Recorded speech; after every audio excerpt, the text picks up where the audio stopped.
Welcome back to the Cool Kids stream, everybody. Happy motherfucking New Year. And let's give ourselves all a pat on the back for getting through our worst of the year. Let's go. Let's do it. Let's do it. Let's do it. We made it. Now we can talk about the good shit. But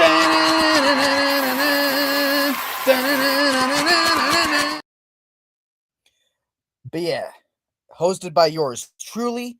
Y'all know who we are. Y'all know how we roll. So let's get into it. Now, Mark and Rome, unfortunately, were not able to join us, but as we go, we will read off their picks and honorable mentions as the stream goes. So let's get into it. Same deal as before. We'll go 5, 5. Then we get into our top 5. We'll go one at a time. So let us waste no time. And let us get into my 15 through 11. All right. My 15 through 11. Number 15, Anaconda. I love the original. I think it's underrated. And I thought this was a fun meta reboot that not only poked fun at fans who love the original and its cult status, but on its own, I think it was a fun, quirky comedy. It was cool. Number 14, Sinners. May not be my number one of the year, but I think it is absolutely the best made movie of the year. The acting was great. The single performance that Michael B. Jordan did as the brothers was great, and the vampires were very intimidating villains. Number 13, Indiana Jones and the Great Circle. I'm not a video game person, but I've seen all the cut scenes done as a movie edit, and it's a cool story. It's a great Indiana Jones story that I think most of us could agree is better than Dial of Destiny, and it was one of the last great roles for Tony Todd. Number 12, Predator Kill of Killers. Badlands almost made the list, but I liked this one more just because with its form and how it jumped between time periods and gave us all these interesting characters. And the action was great, and I wouldn't mind another Predator movie like this, exploring all these different time periods. It was pretty cool. Number 11, Weapons. Zach Kreger does it again and delivered another badass horror film that may just be better than Barbarian. I don't know. I'm due for a rewatch. At first, I was mixed on the actual reveal for what's going on with these missing kids, but the more I thought about it, it's actually pretty cool. And let's face it, Aunt Gladys isn't intimidating as fuck, and her defeating was hella satisfying. All right. On to Devon's 15 through 11. All right, so let me pull out my notes. Okay, did you pull up your banner for your picks? Okay. All right, so my 15 to 11 is, so number 15 is one I watched recently, next to Rob here, Little Millie or the character of Rain. Last 2025 movie I saw, and I was happy it was this one. Beautiful animation, charming characters, it hits you right in the feels, and also, thank you for preaching to the choir that white chocolate kicks ass. Number 14 is The Ugly Stepsister. Body horror's making a comeback. I'm all for it. What I love is the body horror doesn't come from something supernatural or an experiment gone wrong, but what happens when we destroy our own bodies to look beautiful in other people's eyes? It's the substance of the 1700s. Number 13 is Sorry Baby, one of the best directorial debuts I've ever seen. Eva Victor shines as an actress, a writer, and a director in a movie that's about dealing with the trauma of sexual assault. Watch stuff like this and not trash like I spit on your grave. Number 12 is The Naked Gun. Just like Hundreds of Beavers, this is a new modern comedy classic, in my opinion. Liam Neeson's comedic timing is top-notch. And hot take, I like this more than the original. And number 11 is Predator Killer of Killers. As a Predator fan, this gave me what I always wanted to see from the franchise. I loved this beautifully animated anthology with the Predator in different time periods. Dan Trachtenberg, he is the blueprint for this character, and he needs to be the captain of the ship going forward. So that's my list. All right. Okie Moving dokie. on to Rob's. Okay. So for my 15 through 11, my number 15 is The Colors Within. I love A Silent Voice, and I was really looking forward to what the director had to do for his next project, and it did not disappoint one bit. You know, I love the animation, the characters, the songs. It all fit the themes. You know, it all fits so well, and I am so looking forward to what else this director has in store. It may not be my favorite animated movie, and trust me, we'll get to those later. But it is such a great movie for anyone who's a fan of this guy. So number 14 is Fantastic Four: First Steps. Yes, I have an MCU movie on my list. What a surprise! But in all seriousness, this is a movie that we actually needed. This is a good representation of what the Fantastic Four should be. They're a family, and they know that. Unlike the disaster that we won't talk about 10 years ago, this actually gets everything right about these characters. So, number 13 is F1, and Joseph Kosinski. He does it again. First, he was able to take the air flight with Top Gun Maverick, and now he's able to do it on land with F1.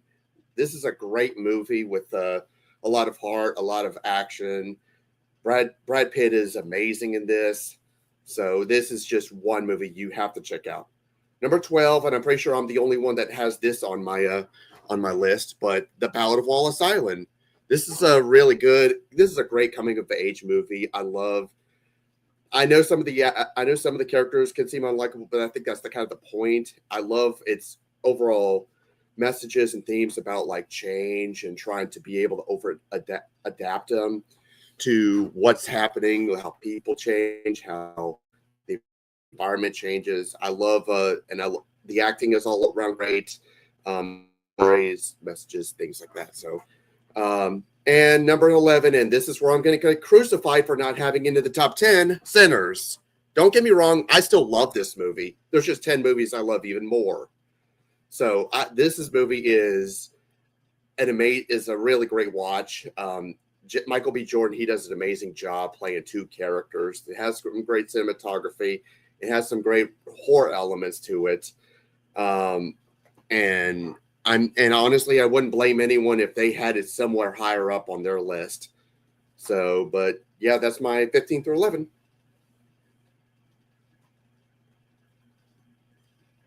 Perfect.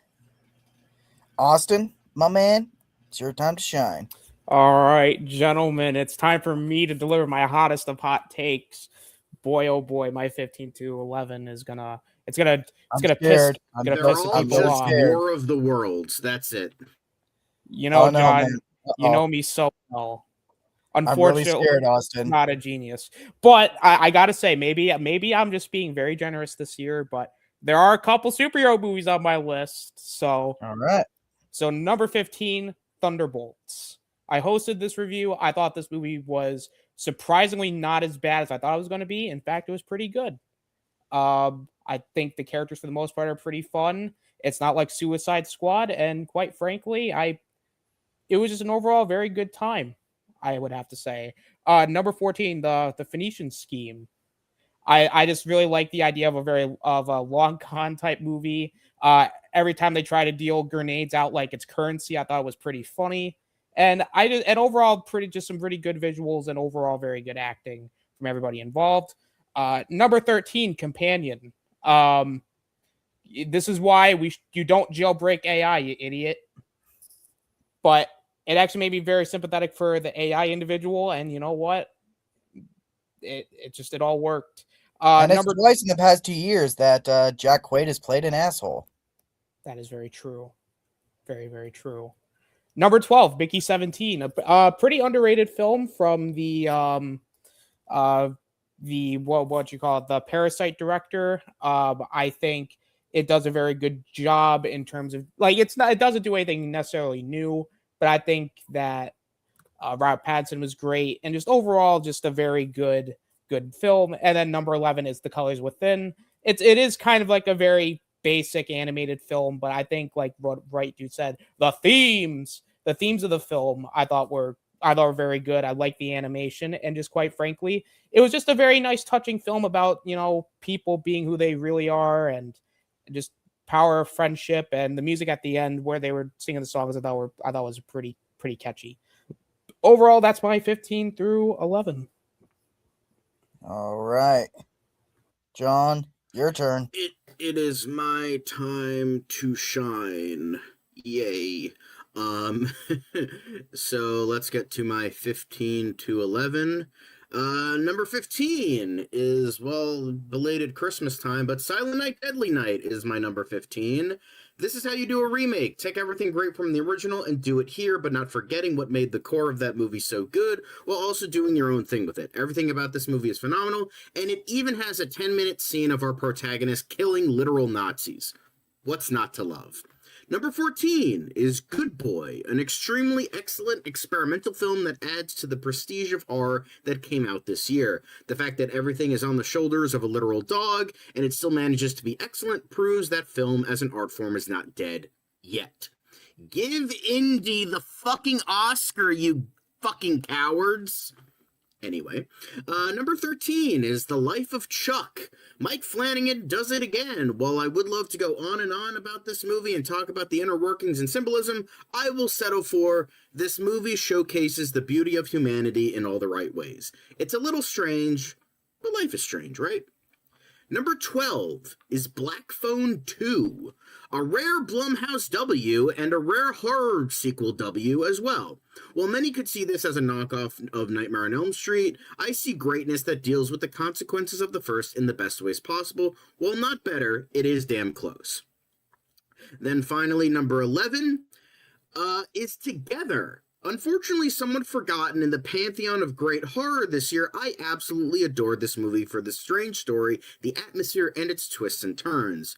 Dave Franco proves he's not just the dumb comedy guy, and Alison Brie proves she's not just eye candy. A compelling horror drama that is definitely one of the best of the year.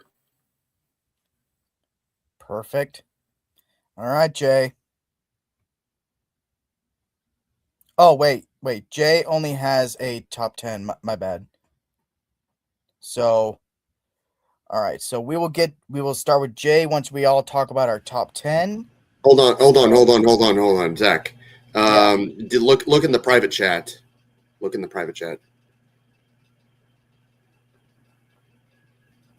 Right, no problem. Yeah, he just said make his honorable mentions the ones on All right, then. We will do that. I'll pull that up. Let's unmute him. Jay's honorable mentions. No, like oh shit. All right then. Yeah. So basically, I just consider this to be like my top, like the top 11 through 15. Yeah. Basically, yeah. Number 15, I have Stranger Things season 5. I know it's not really necessarily getting the best buzz right now, but even though, for all things considered, I thought it was a pretty decent season. Is it the best season of the show? No, but it does stick the landing as far as finales go. Number 14, I have Captain America: Brave New World. Yeah.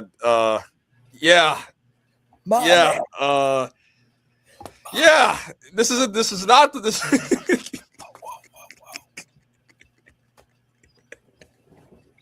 Yeah. This is definitely not a racially motivated entry on this list. Yeah, definitely not. But listen, I did not think Brave New World was that bad. Was it amazing? No, but I did appreciate it for what it was trying to do, even though it was a mess in some areas. But I didn't think it was that bad. Number 13, I have what's it good? Oh, wait, 1, 2, 3, 4. Oh, I guess I only have 14. So number 12, I have Karate Kid Legends. This is right off the bat of Cobra Kai season 5, and even though the pacing is very quick, And there are some things about it that don't really necessarily work for me. I do think Daniel does not get used a lot. I still thought it was fun. I did appreciate seeing Daniel and Mr. Han together and teaching the next generation of the Karate Kid. And I did enjoy the leading protagonist. I thought his name's Ben Fong or Lee Fong? Ben Wong. Ben Wong, but no, his character's name. Oh, I don't remember.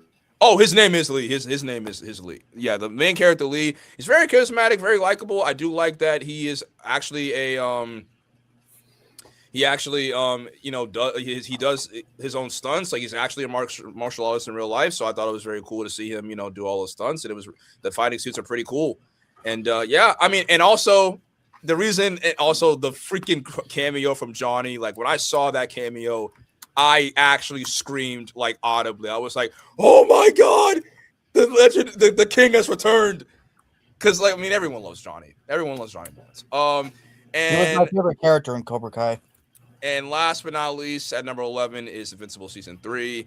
As someone who really wasn't the biggest fan of season 2, and I hated the wait that we had in between the months, I will say that season 3 does do a better job and does some things that season 2 lacked. And I do like that the animation's better. We got more character growth for certain characters.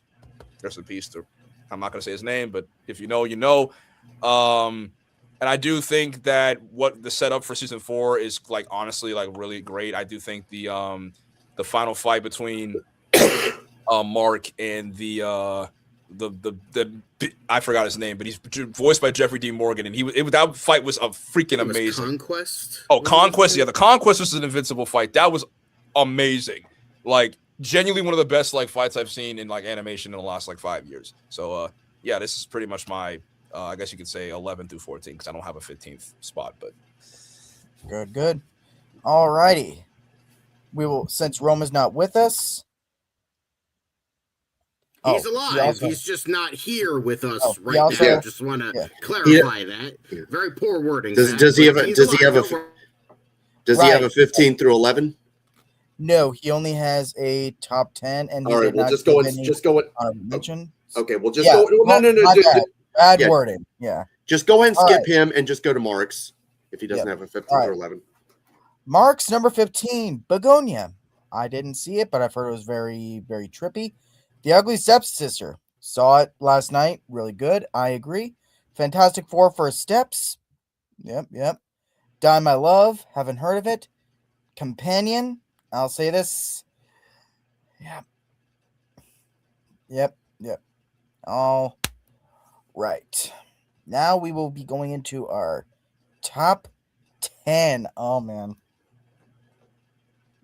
I'm really scared. My 10 through 5, my 10 through 6. My number 10 is Wolfman. This is a movie that was very clearly trying to take inspiration from The Fly, was showing his slow, tragic transformation. Is it as good as The Fly? No, but I felt the emotional depth with the characters, and I thought that the practical effects, especially in the third act, were great. Number 9, The Long Walk. This movie is bleak as shit, but it has some of the most compelling characters I've seen in any movie all year, and it arguably Mark Hamill's best performance outside of anything franchise or IP related. Number 8, Captain America Brave New World. Was this movie amazing? Is it one of the best MCU films of all time? No, but I do genuinely think it's one of the better post-Endgame movies. I liked Sam's arc. Ross was fascinating in this movie. I did not expect that they were actually going to try and give him a redemption arc. The action was cool, and I actually liked that on a narrative level, they're trying to bring everything together and put us on a path again. So that was I appreciated the effort. Number 7, Megan 2.0.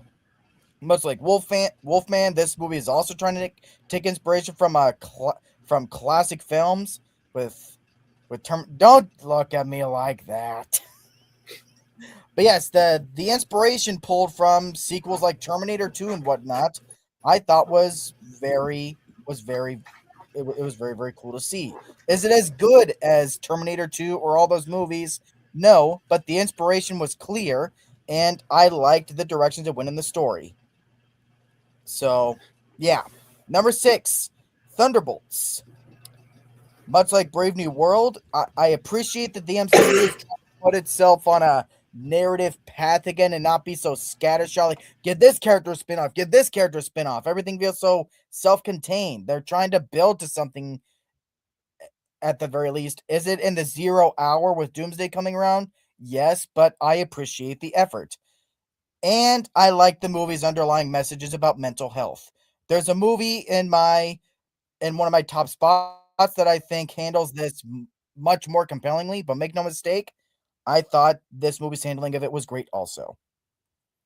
All right, that's mine. Devin. All right, my 10 through 6. And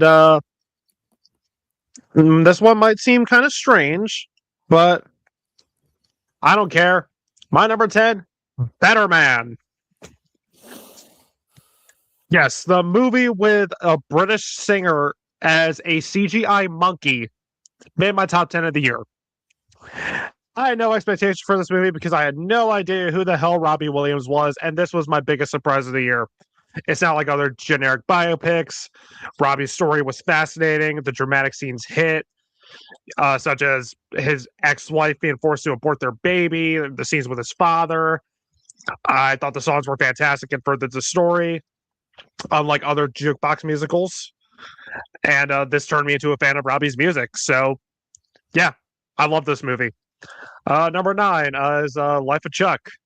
Mike Flanagan, Stephen King, perfect combination. And this is another example as to why. I loved how this was told backwards, starting with Chuck's death and ending with his childhood. It's an emotional roller coaster. When it's sad, it's sad. When it isn't, I had the biggest smile on my face. And you have great acting, smart writing, pleasant narration. And by the end, I felt like Crunk and thought, oh yeah, it's all coming together. And spoilers, this will not be the last Stephen King adaptation you'll see on my list. Thank you, Chuck, for a great 39 years and a great movie. Number 8 is Companion. How the hell do you have a horror movie that come out in January and it turned out to be this fantastic? Well, it happened. This is one of those movies where I was hooked from the moment I saw the first trailer, and I'm happy it lived up to my expectations. Jack Quaid and Sophie Thatcher, they have great chemistry with each other. I love the blend of horror, comedy, science fiction. I love the commentary on AI and what it's like being in an abusive, controlling relationship with a man-child. The characters you hate, you love to hate, and you constantly laugh at these clowns constantly fumbling their plans. And the characters you feel sympathy for, you really do. You want to see Iris get out of this relationship as she discovers humanity. Also, justice for Patrick. He did deserve that shit. And number 7, Weapons. Zach Kreger, we're so happy you're back and you did it again, you crazy bastard. I agree with Zach. This is much better than Barbarian. This movie, it's terrifying, weird, disturbing, and fun all at the same time. I love the constant switching of perspectives. The performances were all fantastic. And Julia Gardner, she got redemption after the boring Wolfman. And, Carrie Christopher, one of the best performances I've seen from a child actor. And then you have Amy Madigan giving one of the best and haunting villain performances of the year as the evil witch and new horror icon, Aunt Gladys. This is also one of the most fun movies I saw in a theater. We were all cheering and laughing when Gladys got chased and ripped apart by all the kids. Like, one of my favorite movie moments of the year. And number 6 is Del Toro's Frankenstein. You see, Ken, this is how you do a great Frankenstein adaptation without your ego getting in the way of making a great film. 3 years ago, he gave us one of the best adaptations of Pinocchio. Del Toro gave us one of the best adaptations of Pinocchio. Now he gives us one of the best adaptations of Frankenstein. Everything from the practical effects, the superb storytelling, the perfect pacing, the amazing acting from O'Loughlin, Isaac, and Goth, the the faithfulness to the source material while doing its own thing, makes us one of the best adaptations of Mary Shelley's classic. and also being the most tragic. Much like Edgar's Nosferatu, this is passion on full display. Also, Mark, I know you're not here, but words cannot describe how jealous I am that you actually got to see this in theaters. Say the thing, Devin. I will have revenge! Frankenstein! Bravo. Bravo. You should have All the sound right. effects. You should. Do you have the sound effects? Oh, yeah, I do. Oh, yeah, I do. I do.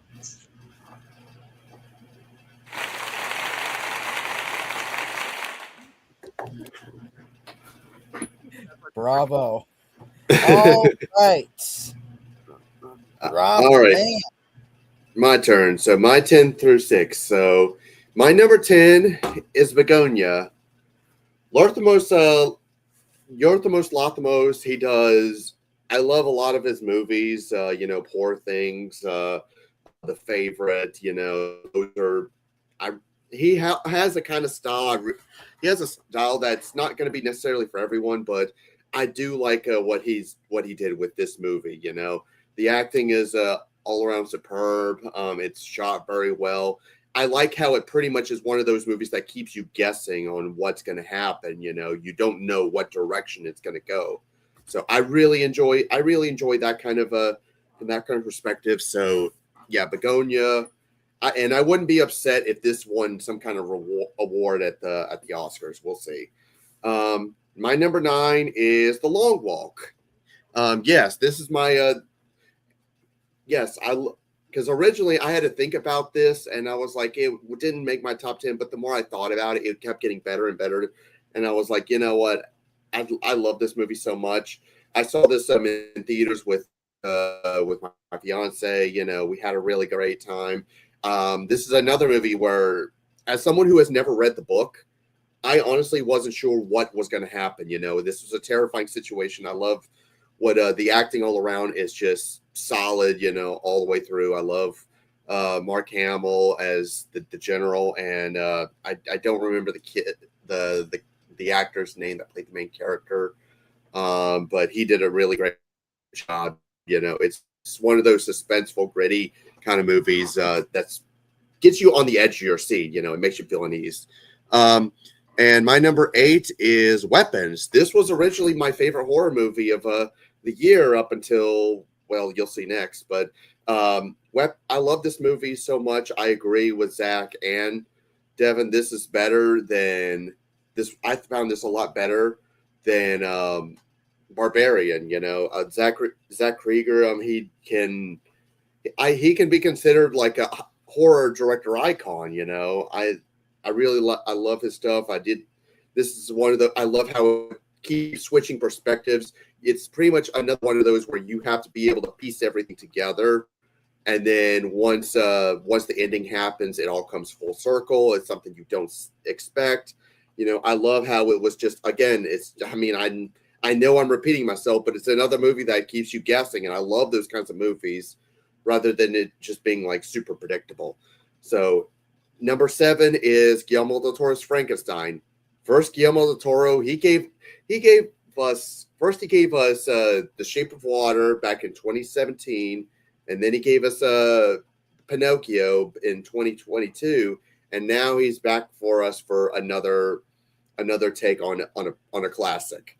Frankenstein. This is a I love the performances in this movie. I would not be upset if any of these actors won Oscars.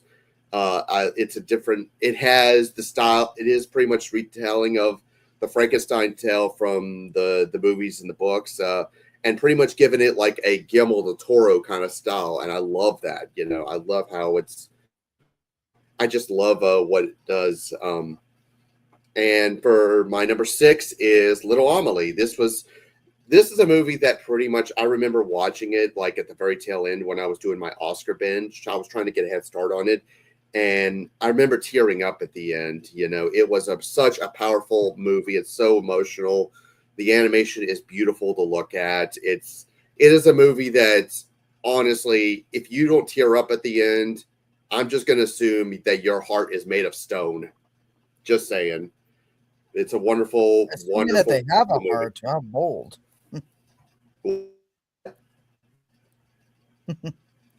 What'd you say? I was saying, assuming they even have a heart. But yeah, Little Amelie, an amazing movie, number 6. And that's my 10 through 6. All right, Austin. Oh boy. I'm so disappointed in your number 10. I'm gonna piss some Shame. people off with this placement, but you know what? I don't give Shame. a fuck. My number 10, Superman. Yes, I put that at my number 10, you motherfuckers. Look, it's a pretty good movie. It's a pretty solid start to whatever James Gunn's got cooking up. There's a lot of stuff I like. 1A. That's all I have to say is 1A. So one more due to you for not number 1. 1A, 1A, 1A, 1A, 1A, 1A, 1A. Now, here's another placement that's going to piss people off because there's one other superhero movie that was better than Superman. Number 9, Fantastic Four First Steps. Gee, Kevin Feige, maybe release more movies like this, and maybe the multiverse saga wouldn't have been dog shit. But alas, this was pretty good. At least Galactus is not a shit cloud, and I just thought, and it wouldn't be me if I didn't do the trolling thing of we should take the planet Earth and push it somewhere else because here's the thing, I deem that very fantastic. Number Say that again. Oh, dang, you beat me. Dang. Number 8, Predator Killer of Killers. A pretty badass Predator movie. I mean, come on. You literally have a segment where Predator literally is in Japan, fight samurais. Like, that shit's badass. Like, come on. Like, it's probably the best Predator thing that came out this year. Badlands was pretty cool, but come on. Killers, it just has that aura about them. Number 7, Warfare. Alex Garland, honestly, again, he had put out Civil War last year, which was one of my 2024, one of my favorite movies, and then he brought out Warfare, and my God, probably the most scarily realistic, like one of the most scarily realistic war films I've ever seen. Bravo to you, sir. And number 6, Frankenstein. I mean, come on. The Frankenstein story is a classic. Del Toro brings his very visual flair to it. The acting is great. The story is great. I mean, what else do you need me to say? It's just a very, very good time. You didn't have Superman at number 1. I will have my revenge, Austin. Well, about to get pishy again because now we get to mine. And my number 10 Oh, you motherfucker. is also Superman. I'm sorry. It's fucking near perfect, but there's just 9 movies that I like more. Anyway, Superman, what is there to say that hasn't been said already? It's one of these movies that's not perfect, but it's perfect, you know? I think David Corenswet was born to play Superman, and Rachel Brosnahan was born to play Lois Lane. The action sequences are tons of fun and show a proper dynamic to the camera that works impeccably. The story is nothing new, but with how it's executed gives you what Superman is obligated to give you. It is the movie we need right now to give us the hope that is necessary to survive as a species. I'm a punk rocker. Yes, I am. My number 9 is My Dead Friend Zoe.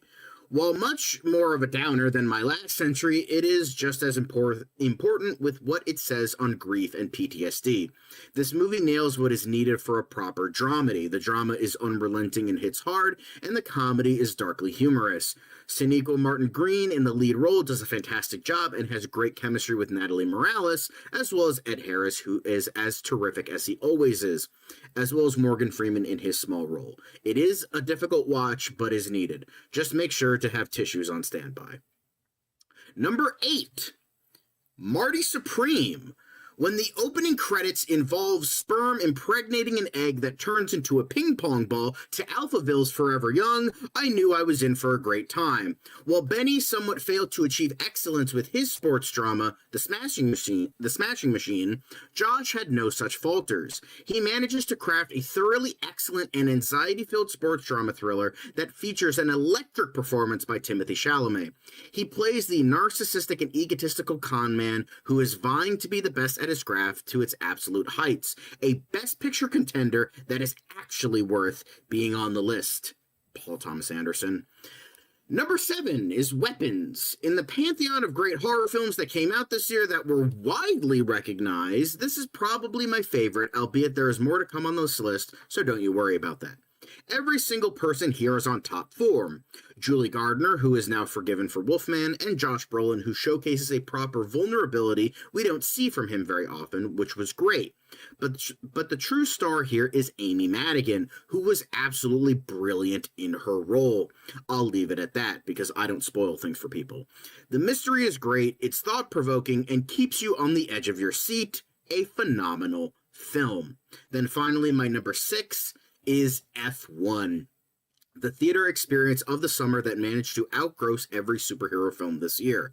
Just goes to show how fucking great it truly was. While you could call it Joseph Kosinski's Days of Thunder after his experience with his previous film Top Gun Maverick, it feels like anything but.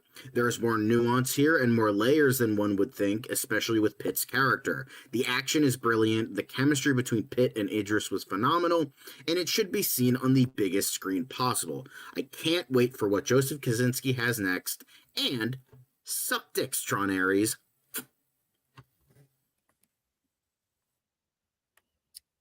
All right, Jay, you ready?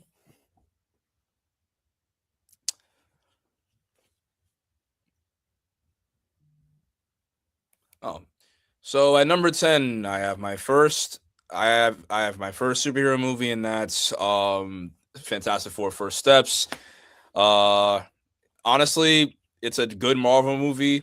Like I mean, it's honestly, considering the last couple of projects that we've gotten, this is a pleasant surprise. And considering it's 10 years after the last Fantastic Four that we've gotten. Oh, I'm sorry, my second comic book movie. No, you're right. But yeah, it's point still stands. Considering that, Captain America 4 is just that forgettable. The last project that we had that was Fantastic Four related was absolutely terrible. So us getting a one that's actually good and possibly the best one out of all the Fantastic Four movies, it's honestly a good surprise. However, I do have my issues with it, but it's still a decent movie. Still don't like that Pedro Pascal as Mr. Fantastic though. At number 9, come back. At number 9, I have Now You See Me, Now You Don't. Now, I probably am the only one who's seen this movie, and considering that I liked the first Now You See Me installment, I didn't see the second one. I honestly thought this was pretty cool. I like that it basically reinvents the wheel with having new magicians being a part of the Eye, and them, basically being the younger versions of the original Four Horsemen. And I like that Isla Fisher came back, and they even brought back the other actress that was in the second movie that took Isla Fisher's place. And I do think it has it honestly, it was a feel-good movie.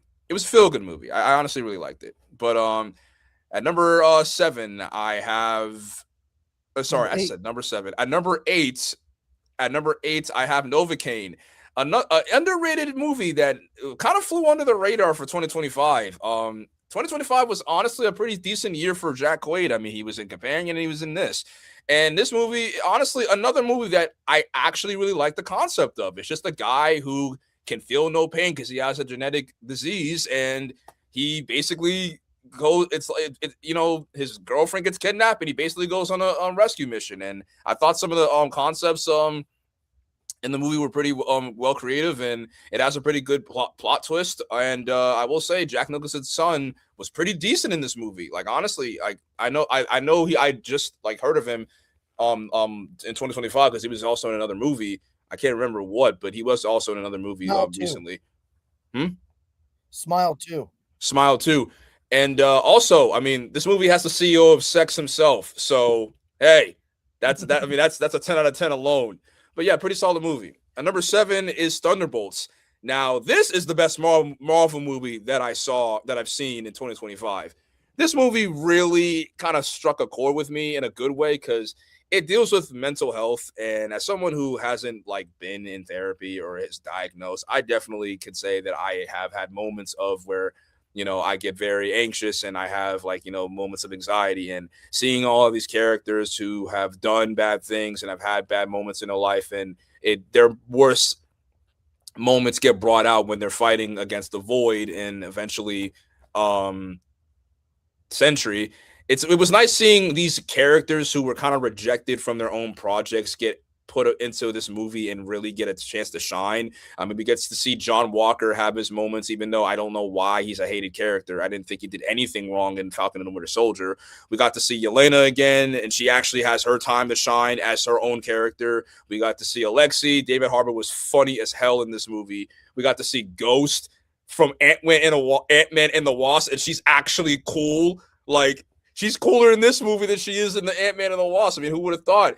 But unfortunately, not every character gets the redemption arc that they probably could have had, because Taskmaster dies in the first 5 minutes of the movie.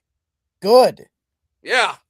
So not every character was able to make the cut, but I really did like the movie. I love the message of the movie, and I like the ending. It wasn't simply just, fight the bad guy with your fist. It was actually something creative. Unlike a Marvel movie that's on this list that I wish did something more creative, but we won't. Hey, beggars can't be choosers. And at number 6, I have Mission Impossible: The Final Reckoning. At this point, it's no surprise. Tom Cruise knows how to make a great movie, especially especially if it's a summer blockbuster.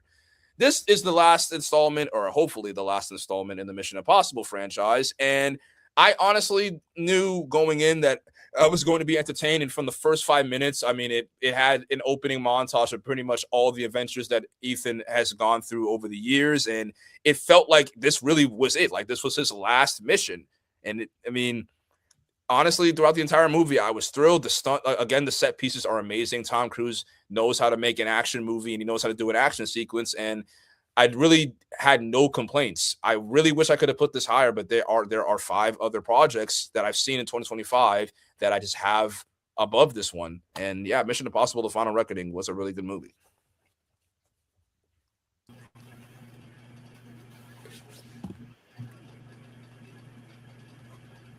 All right. John. Oh, wait, no. Wait. Yeah, John. Hello. Oh, wait. I'm sorry. Oh, so, you good, Rob? Yeah. Sorry, my Wi-Fi fucked up again. So just go ahead and read All Rome's, and then Yeah. All right. We now have Rome's 10 through 6. He has at number 10, Fantastic Four: First Steps, Weapons at number 9, F1 at number 8, Wake Up Dead Man and Knives Out Story at number 7, and Black Phone 2 at number 6, based. And Mark's 10 through 6. He has number 10, Sentimental Value. Heard about that one. Vicky 17 at number 9. I haven't seen it yet. Number 8, It Was Just an Accident. Yeah, I'm sure it was. Number 7, No Other Choice. There's always a choice. And number 6, Hamlet. I think he misspelled that. Hamlet. no, it's Hamnet. No, Oh. Hamnet. That's Oh, how it's Hamlet. spelled. Oh, okay. Yeah. Good. All right. From this point on, we are entering our top 5. Here from 5 onward, we'll be talking about a number 5 at once, the number 4 and onward. So let's do this. How much time we got for each one? 45 seconds for each. All right. Until number 1, which is just keep it under 5 minutes. All right. Number 5, The Naked Gun. I am in agreement with Devin. This was better than the original. It's, in my opinion, it's the funniest fucking movie in years. And Liam Neeson really captured the spirit of Leslie Nielsen's comedic energy without it feeling derivative. He gave it his own flavor, and it's surprising without actually being emotional. Without actually trying to be emotional, had a really emotional tribute to Leslie Nielsen near the end, and the O.J. Simpson joke. Come on, yeah. So yeah, I loved it. I hope we get more of these. I hope to cut to cap it off. I hope this is a good sign for for comedies like this in the future. Just that no give a fuck energy. That's my number 5. Devin. All right, my number 5, and Rob. Hmm. So 2 years ago,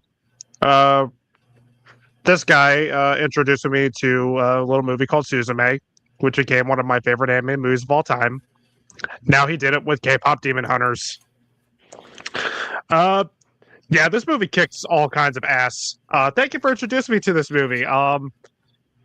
Uh, I'm not even a fan of K-pop, but somehow I was dancing and singing along to all the songs, like how it's done and free. They're so infectiously catchy and well performed. The animation is beautiful. The action scenes, they're so much fun.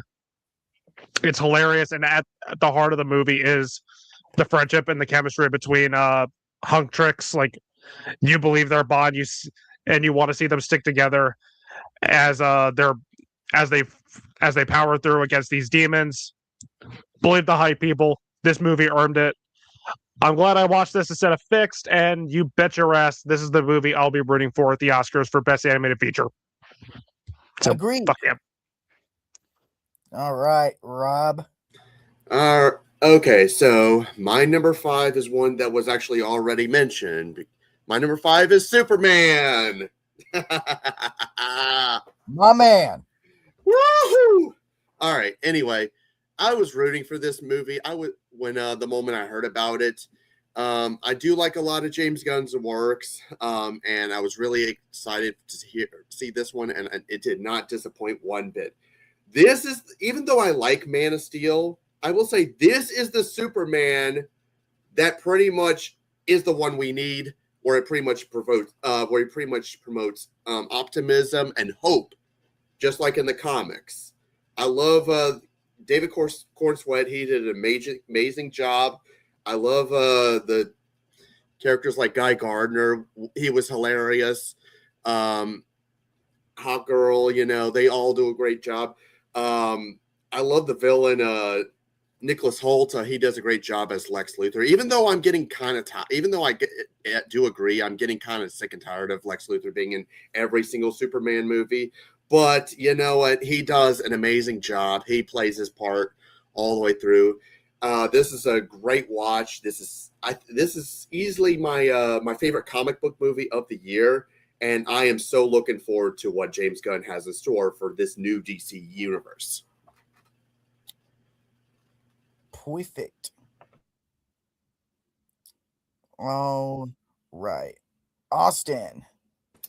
Now, gentlemen, I know I said I was here to piss some people off, but you know what? My top 5, there's some based picks that'll bring the respect back onto my name. My number 5, The Long Walk. This was a film that I didn't know what to go into expecting. But when I saw the movie, I was like, holy shit, that was pretty good. They took a movie about a film where a bunch of people walk and they make it into a very tense and very almost like emotional film. I mean, this film basically showcases the worst in humanity in all the right ways. I was very uncomfortable throughout points in the movie. You see like how this affects every character. Mark Hamill was very intimidating as the villain, or kind of like the antagonist of the film. And then the two leads I thought had a very great, like almost like chemistry And every time like you see a character die, like it's almost like you have that like, oh man, that kind of sucks. And the ending twist, I was just a very much a gut punch, and I thought was very, very poetic. It's very atmospheric at times. It's got some great tension. A lot of it works. It's honestly I would say it's a very, very good film that I feel like most people should check out. So that's my number 5. All right, Austin. Walk.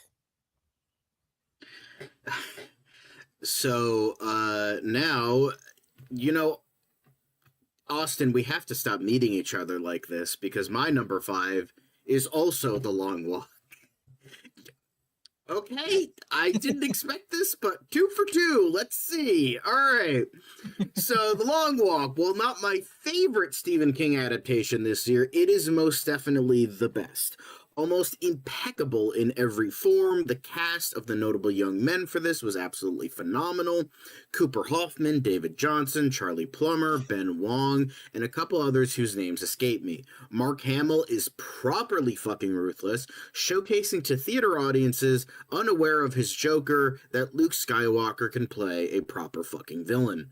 Unfortunately, Judy Greer is a bit wasted here, but I'm used to it by now, so it's not too bad. Everything, though, is fucking phenomenal. Don't get it twisted. People might hate Stephen King for various reasons, but the man made motherfucking walking scary. Need I say more?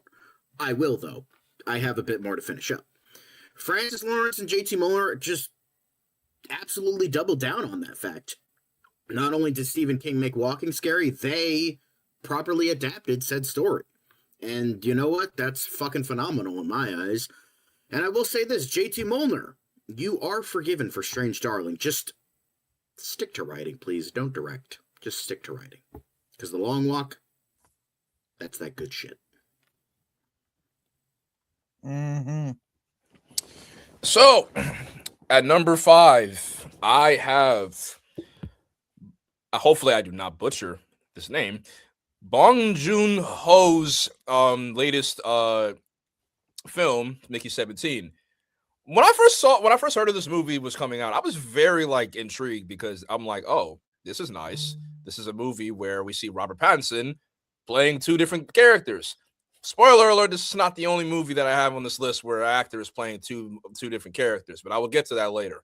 But honestly, I thought this movie was really, really fun. Like, the plot of this movie is simply just Robert Pattinson plays this guy who's Mickey, who signs up for this, once in a lifetime gig, but not knowing that he pretty much is signing away his life because he's basically a test subject for every single experiment. He is a test subject. If they need him to go out into space, he does it, and then they basically reanimate him and bring him back to life. So pretty much he is an expendable person until one mission goes south where he actually survives, and he goes back to his base and he realizes, oh, wait a minute, they already cloned me. There's another one of me out there, but this one's more cynical. He's a lot more dark. He's not as jolly and jokey as the original, or I can't even say the original, but the Mickey that we are following into the film.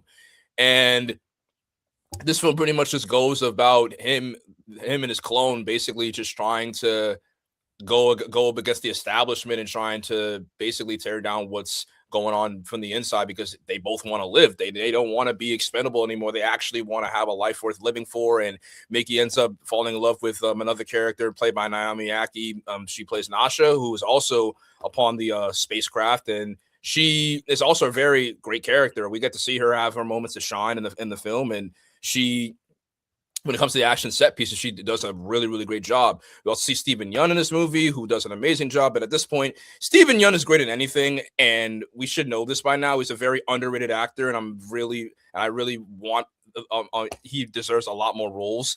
But and of course, Robert Pattinson. I mean, at this point, I'm honestly so glad that we are at a point in time now where we recognize that Robert Pattinson is an amazing actor. He's not known as the Twilight guy, and he actually is being recognized for a great actor that he is. I mean, it's at this point, we have the Batman, we have the Lighthouse, we have Good Things, we have this movie, we have a new movie that's coming that I think might be out or is coming out with him and Jennifer Lawrence. Like he is an amazing actor, and it's about time that we give him the respect that he deserves. That movie you're talking about's already out. Die My Love. I saw it. Wasn't impressed. Oh, my point still stands though. He's a good actor. I mean, they were both really good, but I don't know. It wasn't for me. All right. Going into Rome's number 5. Don't jizz yourself, Devin, because he had Together at number 5. And Mark's number 5. He had Good Boy. Man, I'm going to have to see this movie, aren't I? I guess it's getting Yep. more. We've been telling you to go see it. We've been dude. telling you, and yet you're like, I don't want to see it. Da, da, da, da.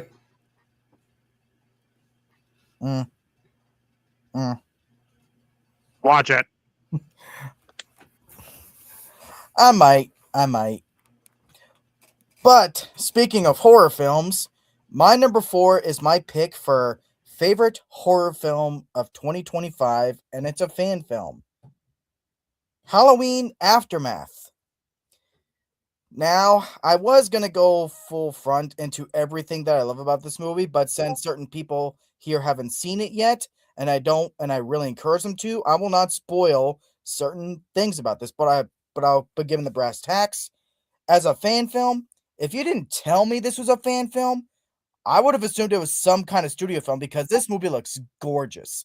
Probably on a filmmaking level, this might be the best fan film ever made.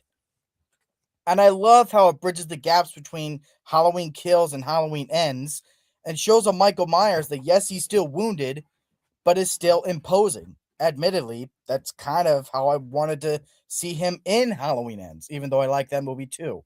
And the ending, without giving anything away, is really tragic and sets up Halloween Ends really well. And the group of characters all being in this therapy group who are all seeking support after nearly being killed by Michael himself or having lost people to Michael that night, I thought was a very interesting setup. So if you haven't seen this yet, even if you haven't liked some of the movies in this new trilogy, this is a fan film that's worth watching to see how it chooses to fit itself into that continuity. It was great. That's my number 4. All right, so I will say, don't pull it up yet, but us Stephen King fans ate pretty damn good this year. Yeah, we had a lot of solid or great adaptations. I already brought up The Life of Chuck, but the best Stephen King adaptation, it's not Life of Chuck, it's not The Running Man, it's not The Monkey, it's The Long Walk.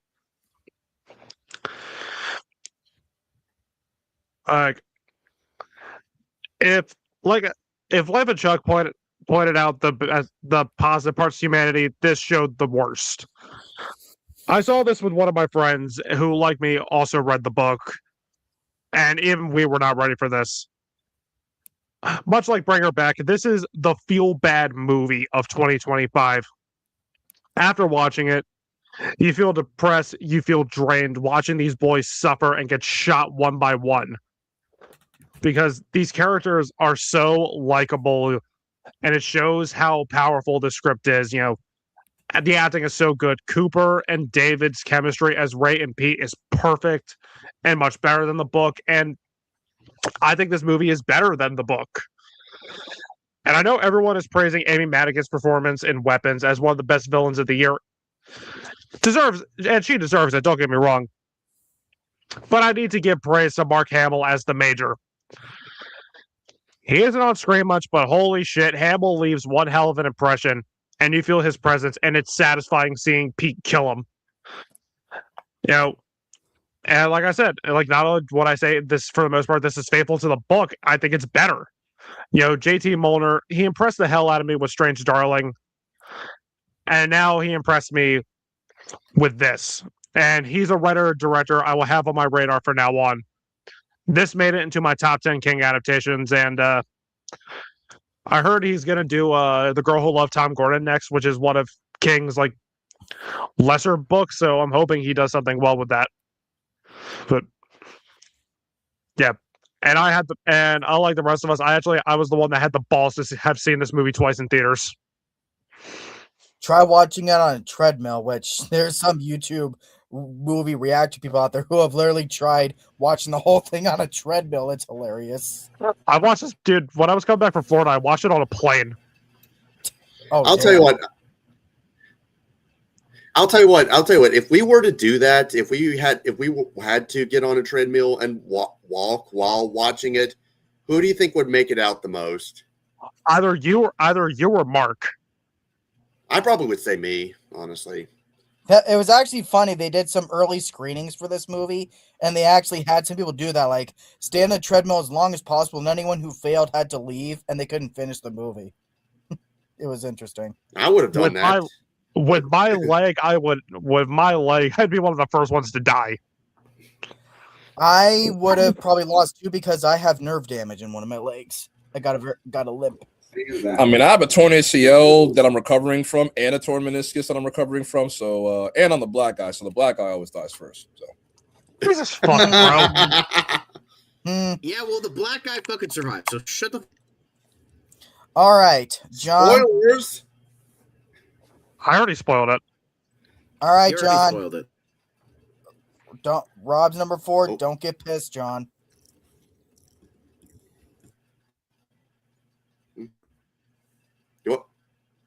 Yep, Rob. Okay, there we go.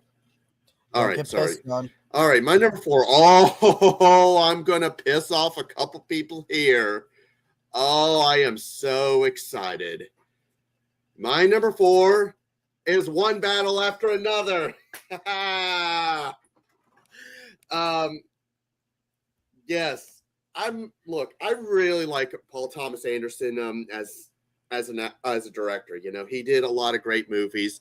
You know, Boogie Nights, Punch Drunk Love. You know, I do like Licorice Pizza. You know, it does have a style of its own, just like Wes Anderson. And this movie really delivers for me. The performances were excellent. I loved what it was. I loved the arc they were giving Leonardo DiCaprio's character. You know, trying to get him, like, he's from this really dark past kind of thing, and it's like he's trying to get out of it, but his wife pretty much wants to continue living through it, but he wants to do better. He wants to be able to prove better for his child. I really like that kind of arc he's going through, but he's all constantly being pulled back in over and over. I love that kind of arc that he goes through. The cinematography is great. You know, I love the action scenes are a lot of fun. You know, Benicio del Toro, he does a great job as always. This is a movie where I remember seeing it twice. I saw it once in theaters, and then I saw it again with my mom, and she loved it too. And we both just had such a good time watching it. So if this one, because I know that this is pretty much like a forerunner for the Best Picture nominees. If it won Best Picture, I would not be complaining. You know, some people may disagree, but I mean, but I wouldn't be. So my number 4 is One Battle After Another. Rob, I don't know what John's thinking right now, but give me one to run. This is the part we need to run. That's all right. I could take him. All right, Austin, my man. All right. Well, my number 4 is probably one of my favorite horror films of the year, and that's Zach Cregger's Weapons. This was, with all intents and purposes, a very, very good mystery thriller film. When I first saw it, I was kind of a little, puzzled by some of the editing and pacing choices, but then once I watched the full film, I thought that it was done brilliantly, because there's certain sections of the film that are very disjointed, but I thought the whole film is shot very well. Josh Brolin, I think, was awesome. Probably one of his stronger acting performances. Julia Garland, she finally gets some redemption after Wolfman, because it's fuck Blumhouse supremacy over here.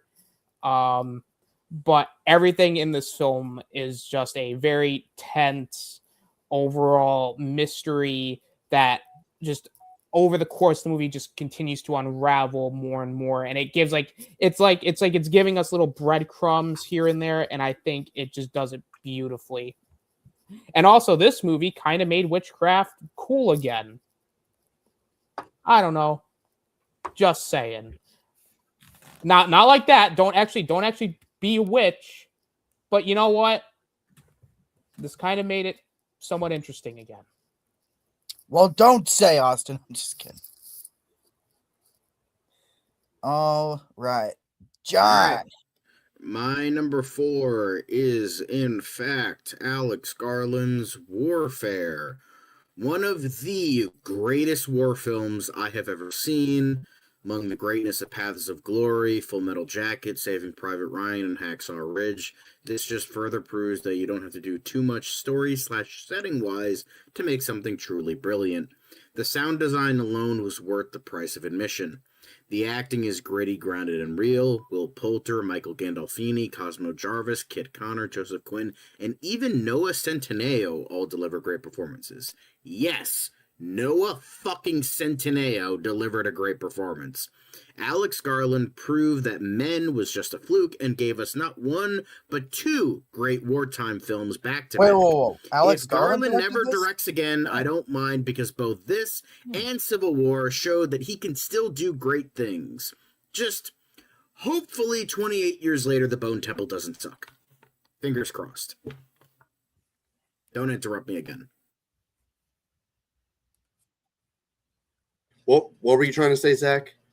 I was saying Alex Garland directed this after Men. I'm surprised he has a good movie in him. Man. He literally directed 2 good movies before Men and 2 good movies after Men, so Men was just a fluke. Man. I'll keep that Man. in mind. Well, Man. All right. All right. So basically, wait, before you put the banner up, I do want to give a bit of a backstory for a second. So basically, technically speaking, most of it came out in 2024, but the last chunk of it came out in 2025. So I decided to hell with it. It's my list. I want to put it in 2025. And what I have at number 4 is Cobra Kai season 6. When it comes to endings and what, Netflix had 2 shows that were ending in 2025. This and Stranger Things. And you would be surprised to know that Cobra Kai, I have Cobra Kai, the final season of Cobra Kai higher than Stranger Things. And why is that? Because I think that Cobra Kai season 6 does a better job when it comes to ending everyone's stories in a in a way that actually makes sense to the plot. I don't think it cheats us out of I don't think it cheats us out of to where they left things unanswered, or there's more problems, or they pulled things out of their ass. Like, it's the final season where we get to see the heroes go fight at the Yell Valley. Like, basically what started it all in the first place. We got to see certain characters get their moment to shine. We got to see plot points finally wrapped with a pretty little bow. We got to see loose ends we got to see scenes that I didn't even think that we were going to ever get, and they made me almost want to cry.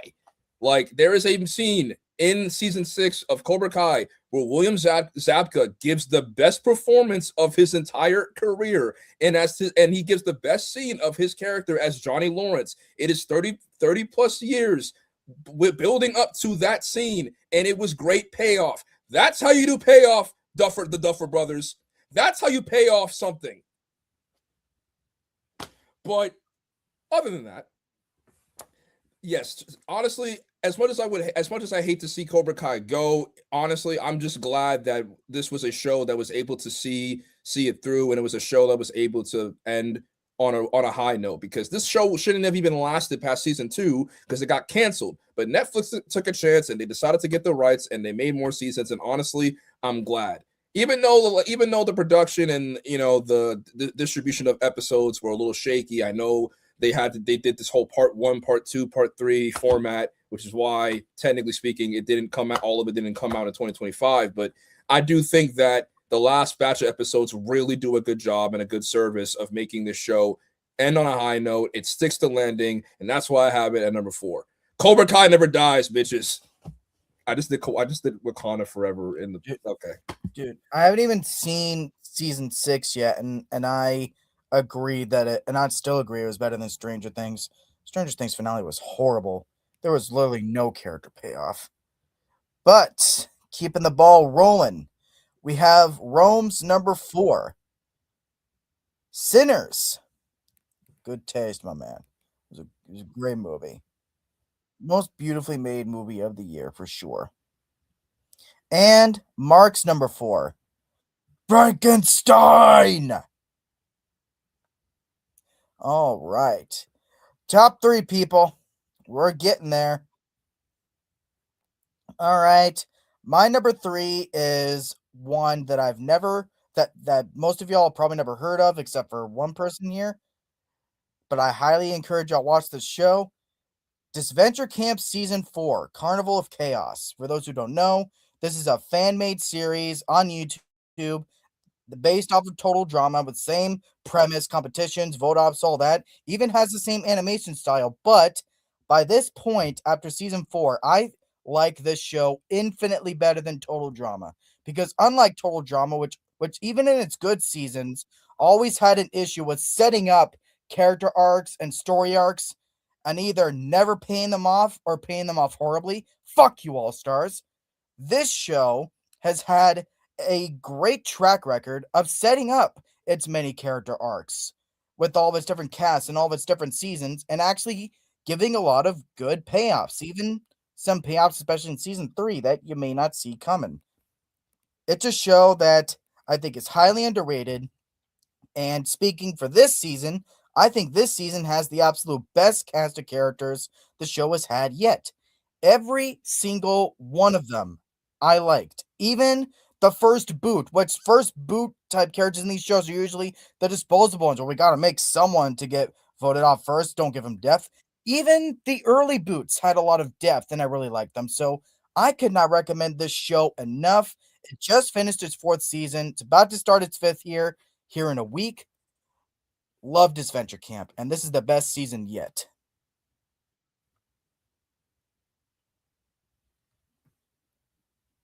Yes, my number 3 is Together.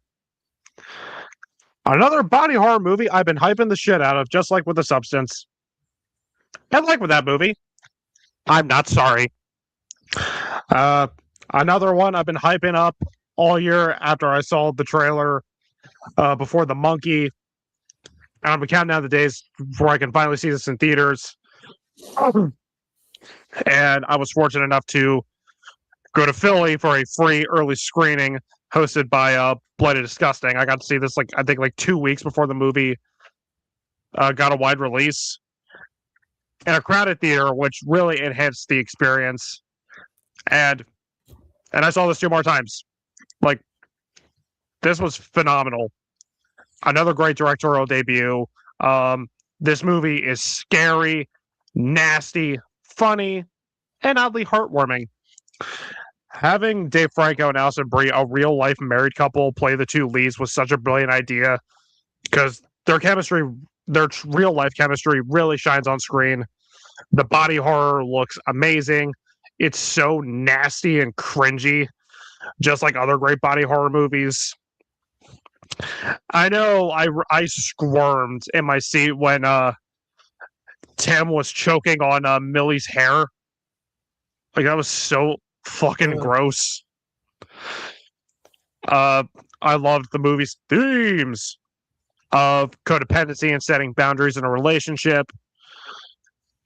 And just like with Ugly Stepsister, we have another great body horror movie for the year and another great directorial debut, this time from Michael Shanks. Also, side note, fuck the director who tried to say this movie was plagiarized from a movie that wasn't even publicly released. Fuck you, buddy. Yep. And I will say, since I don't have this movie on my list, and then unfortunately did make my honorable mentions, I do have to agree. Horror movies like this are why my favorite types of horror films are the ones with a lot of depth and a lot of heart, and not just a bunch of disposable, trashy blood and gore. This didn't make your list. This didn't make your list, but Wolfman did. It was so close. If I had like a top 20, this genuinely would have been on my list. You disappoint me. That's nothing new. Gaxiology. All right, Rob.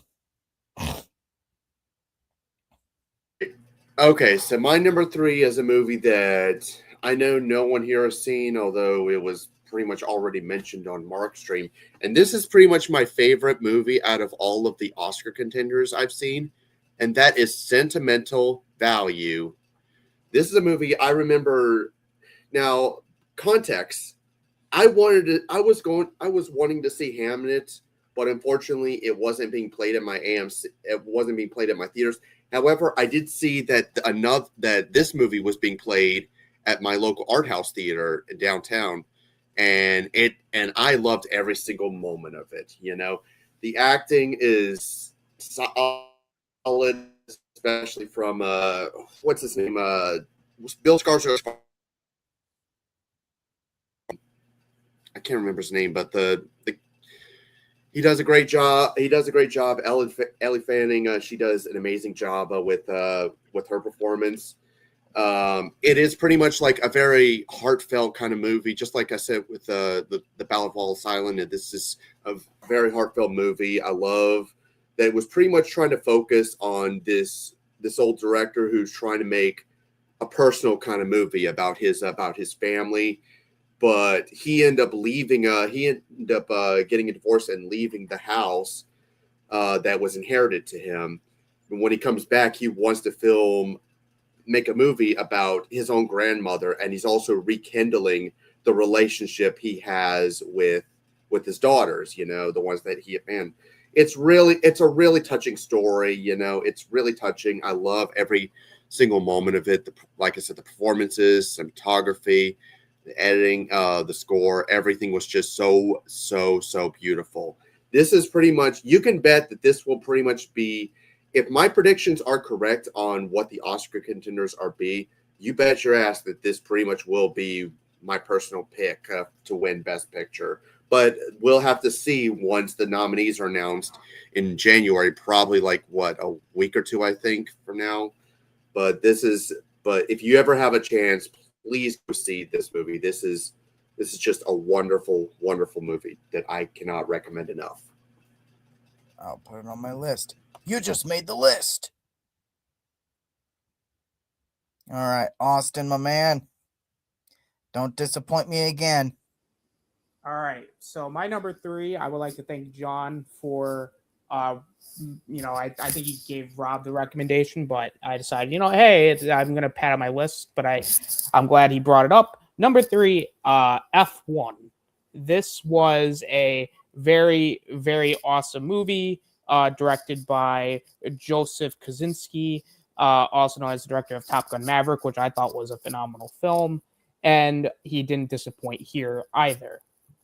So what I really liked about this film is it kind of has that, I think it did the concept that him was trying to do, but way better, because it's not trying to be a horror film, and instead being actually really good drama-ish film, where you have the old-timey veteran and Brad Pitt, whose performance I thought was very excellent, basically trying to almost essentially, like, he doesn't really want to give up, like, everything that he's worked for, like the injury that he had early on in his career, like that, and basically wanting to just almost, like, he doesn't want to give it up. But then you have Damson Idris, who played basically the young up and coming prick, where he's kind of just like, he's being a dick, he's kind of just coasting because he's getting all these sponsorship deals, and just essentially just being, he's cocky, he's arrogant, but he's almost coasting, and it kind of leads into this, like, almost butting heads with each other over their conflicting values. And I think they do it in such a great way of almost like there being kind of a level of understanding, and the way that it builds up. And yes, it is a very, very long movie. I actually watched this during work because it was like 3 hours, and I'm like, okay, I didn't think I was gonna be this interested in F1, but honestly, it was so interesting. I was like, you know what, fuck it, I'm just gonna, well, okay, I didn't neglect work, but I was like, I'm very invested in this film. I'm going to watch it, no distractions. The racing itself was very good. And just overall, it's just an honest to God, probably one of the best sports movies I've ever seen. Very heartfelt. And Brad Pitt, excellent work. All the acting and everything is great. So, I mean, what else more is there to say? F1 is a fabulous film. Go see it. I would say it's even worthy for at home, but I mean, I saw it in a theater, and that was like, holy shit. But like, if you can see it in a theater, you can, because like that's like the best way to see it. But anyway, despite this, my number 3. I don't think anybody will agree with me on this, but I do not give a flying fuck, because my number 3 is The Monkey. The Monkey. No, this is not Jay's biopic, but it is in fact the last Stephen King adaptation on my list, and it was, I don't care what anybody fucking says, I absolutely adored this movie. Yes, The Long Walk is better, but this was way more fun, way more enjoyable, and proved Oz Perkins' range as a director. I've not seen Keeper yet, so I can't judge his abilities with that, although I have not heard good things. But this, oh my god, this was awesome. Everyone is going on and on about Michael B. Jordan's performance in Sinners, and rightfully so, but like, Theo James here as both Hal and Bill shouldn't be discounted. Again, probably the next best, twin performance this year, and there has surprisingly been many. But yeah, fucking Theo James, he proves he's not just a pretty face, he's actually a damn fine actor, and he did a great job here. I also like how, due to Disney being assholes, the monkey in question uses a drum instead of cymbals, and I think it makes it much more nefarious and drama-filled with the drum playing rather than the cymbals. So it worked out in the end, and this is most definitely a movie that has to be seen to be believed, and I absolutely adored this movie from beginning to end, with it being just one of the best horror comedies I've seen in a while. So go watch it. It's my favorite King adaptation of this year and was just absolutely awesome. So when John says he don't give a fuck, he means I don't give a fuck. Okay. I was waiting for the perfect time to use that one. All right. Jay, you are All right. I have a brief backstory with this one too, because I don't think people know what I have at number 2. But listen, 2025 was a year of a lot. You know what? Let me give a backstory. So basically, in the beginning of 2025, everything was going good, right? Everything was going good until I had my accident. I tore my ACL, and I tore my meniscus, and things pretty much kind of went downhill from there as far as just like that aspect. Like I had surgery during the summertime, and I really wasn't going out that much. I was inside, and there was one thing that I really, really wanted to do. I kept telling my parents, telling my brother, listen, I don't care if I go out. I don't care if I'm in for the entire summer, but I need to go out to see this movie. This movie is something I really, really want to see. I really need to see it because it's something that I've been waiting for years, and I really I have to see it. And honestly, I could have stayed in for the entire summer, and I did go out eventually, but I could have stayed in for the entire summer and would have been fine, because seeing Superman in theaters was genuinely something I really needed during that time. Superman, listen, I like Man of Steel. I really, really do. At the time, I thought it was the coolest movie. I mean, I was like, 10 years old? So I thought, I see Superman fighting a bunch of people, and I think it's amazing. But over the years, my opinion on Superman has really changed. I was a Snyder apologist. I really, really was. Until I really realized what Superman was really all about. And I didn't, and at first, I didn't get to that point yet. But there was a TV show that helped me understand what Superman is supposed to be. And that was a show called Superman and Lois, which I recommended to John. And in the first 3 seconds of that pilot, I'm like, in the first 5 minutes of that pilot, there is a scene where Superman saves a kid from a car falling on him. And the kid says, "Hey, I like your costume." And he's like, "Thanks. My mom made it for me." And I'm like, yeah, that is Superman. That is Superman. And since then, I have gained more, I've actually, understood the character of what Superman is supposed to be. And then when it was announced that we were getting a new Superman movie, I was very optimistic because I'm like, you know what? It's about time. We need change. We need to do something different. And then the teaser came out. That teaser, I think I rewatched that teaser trailer more times than I can count. Like, seriously, I was like, that's how hyped I was for this movie. So when I tell you that when I ended up watching it and I walked away just like with a big ass smile on my face, I'm not exaggerating. Superman is an amazing movie. Obviously, we know the origin for Superman. We know the backstory. We know everything about Superman. But in this movie, we actually get to see Superman be Superman and be the paragon of hope that we have been told for years that he's supposed to be. And that's something that Man of Steel lacks. I'm sorry, but David Cornsweet embodies the characteristics of Christopher Reeve's Superman to a T. We get to see him value life. We get to see him save people. We get to see him actually care about others. We get to see him be a genuine, kind soul. We don't see him brute. And yes, and when it does get serious, we see him get serious. But you know what? There's also layers to his characters. Characters have layers. If you know, you know. But we actually get to see him go through things. We get to see him rediscover and figure out who he wants to be as a hero and what he wants to be seen as. Because obviously he's the most powerful being in the world. We know that. But instead of wanting to be a powerful being, he wants to be human just like everybody else. That's the speech that he has at the end where he's talking to Lex Luthor it perfectly rounds up his entire character arc in this movie. He says everyone is wondering what he's capable of. Everyone is wondering if he's someone who could be trusted. And he's like, listen, I'm just as human as anybody else. I'm scared, but whenever I wake up, I put one foot forward and one after the other. And honestly, me being optimistic, that is my greatest strength. That is my greatest strength. And that is something that I've been waiting for years. I know that people hate on the fact that we are getting a new Superman. I get that. And honestly, they're entitled to their own opinion, just as long as it doesn't get toxic. But to me, David Cornsweet's performance as Superman was amazing. James Gunn did an amazing job, as always. I don't know why his position is being questioned at this point. I don't know why. And honestly, it's just, God, Superman is just a good movie, man. I really don't know what else to say. Like, it's a movie that makes you optimistic for hope, even though we unfortunately live in a world where hope is kind of an overrated construct.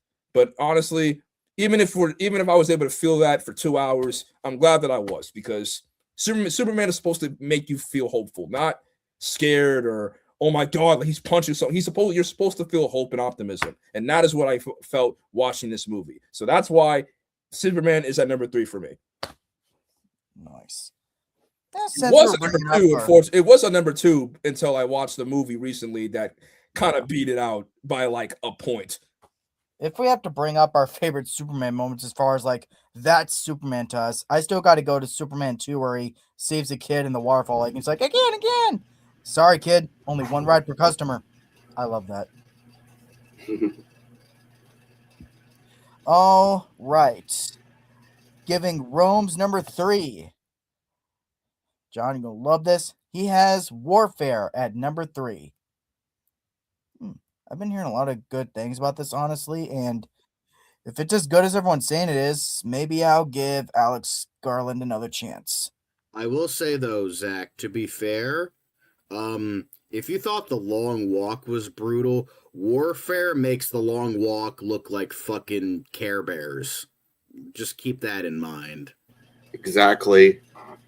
Well, shit, now I really want to see this movie.